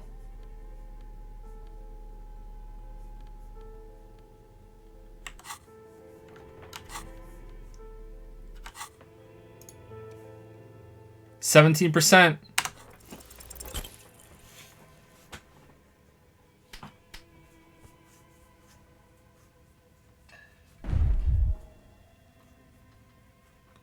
Nope.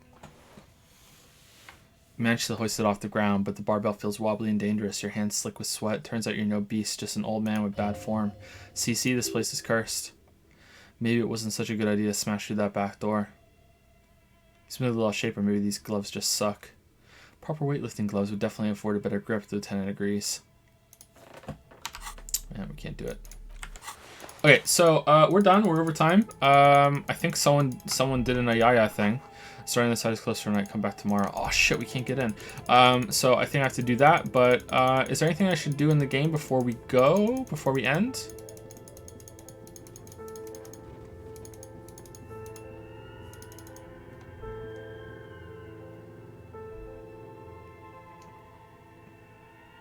Open the container. We did all already.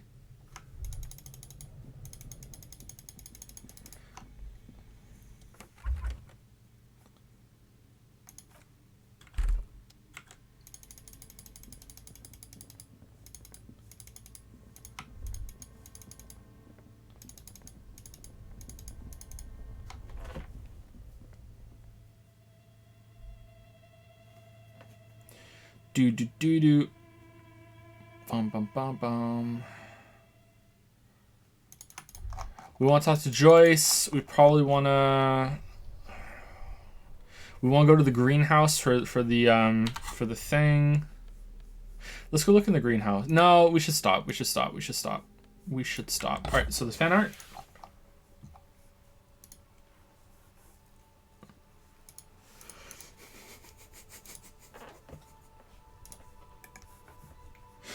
This is true.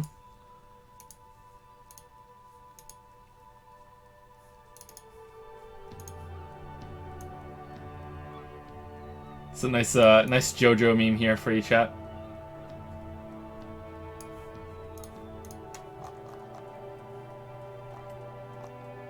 Who did this, Moxus?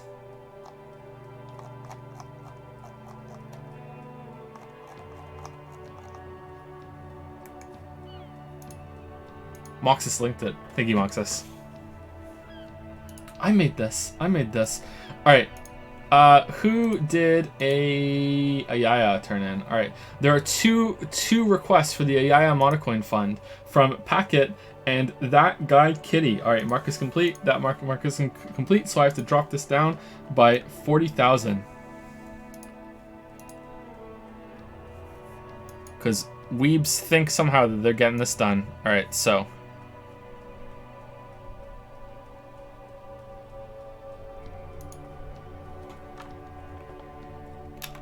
Seven and 6, right?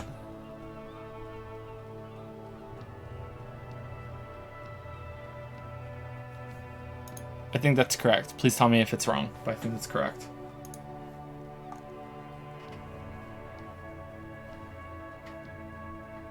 We want to fight back the weebs. Hey, just let them get it down, you know, and eventually the use 20k on literally nothing will turn into as 20k to the fund. Don't worry about it.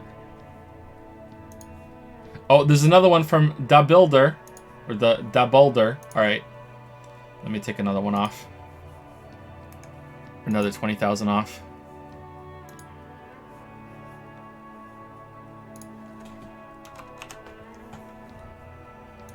There you go. Just 5,000 more of these to go, weeps.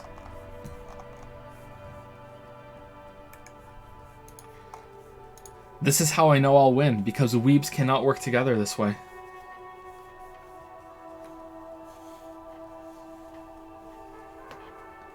It's never happening.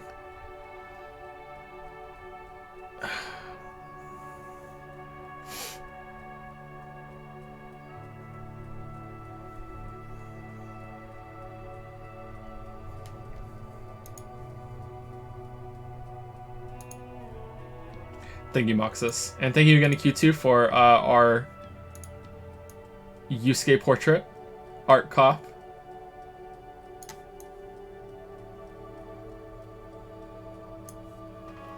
And that is it for me for the week, right? We're back on Saturday for Q&A. Lily and I will be here, children permitting, of course. And we'll be back next Tuesday with more Disco Elysium. And like I said, this is probably going to carry us until the Witcher video is out. So, and then we're going to take a short break, I think. Maybe, we'll see. And then we're going to be back with some bigger games. So I don't know what we're going to play first. Maybe David Cage, maybe Ace Attorney. I don't know. We'll decide. We will decide. But that's it. So I'll see you guys later.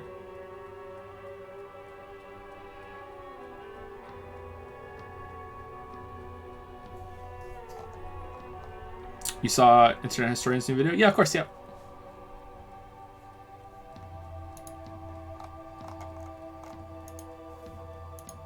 See you guys later. Have a good weekend if I don't see you.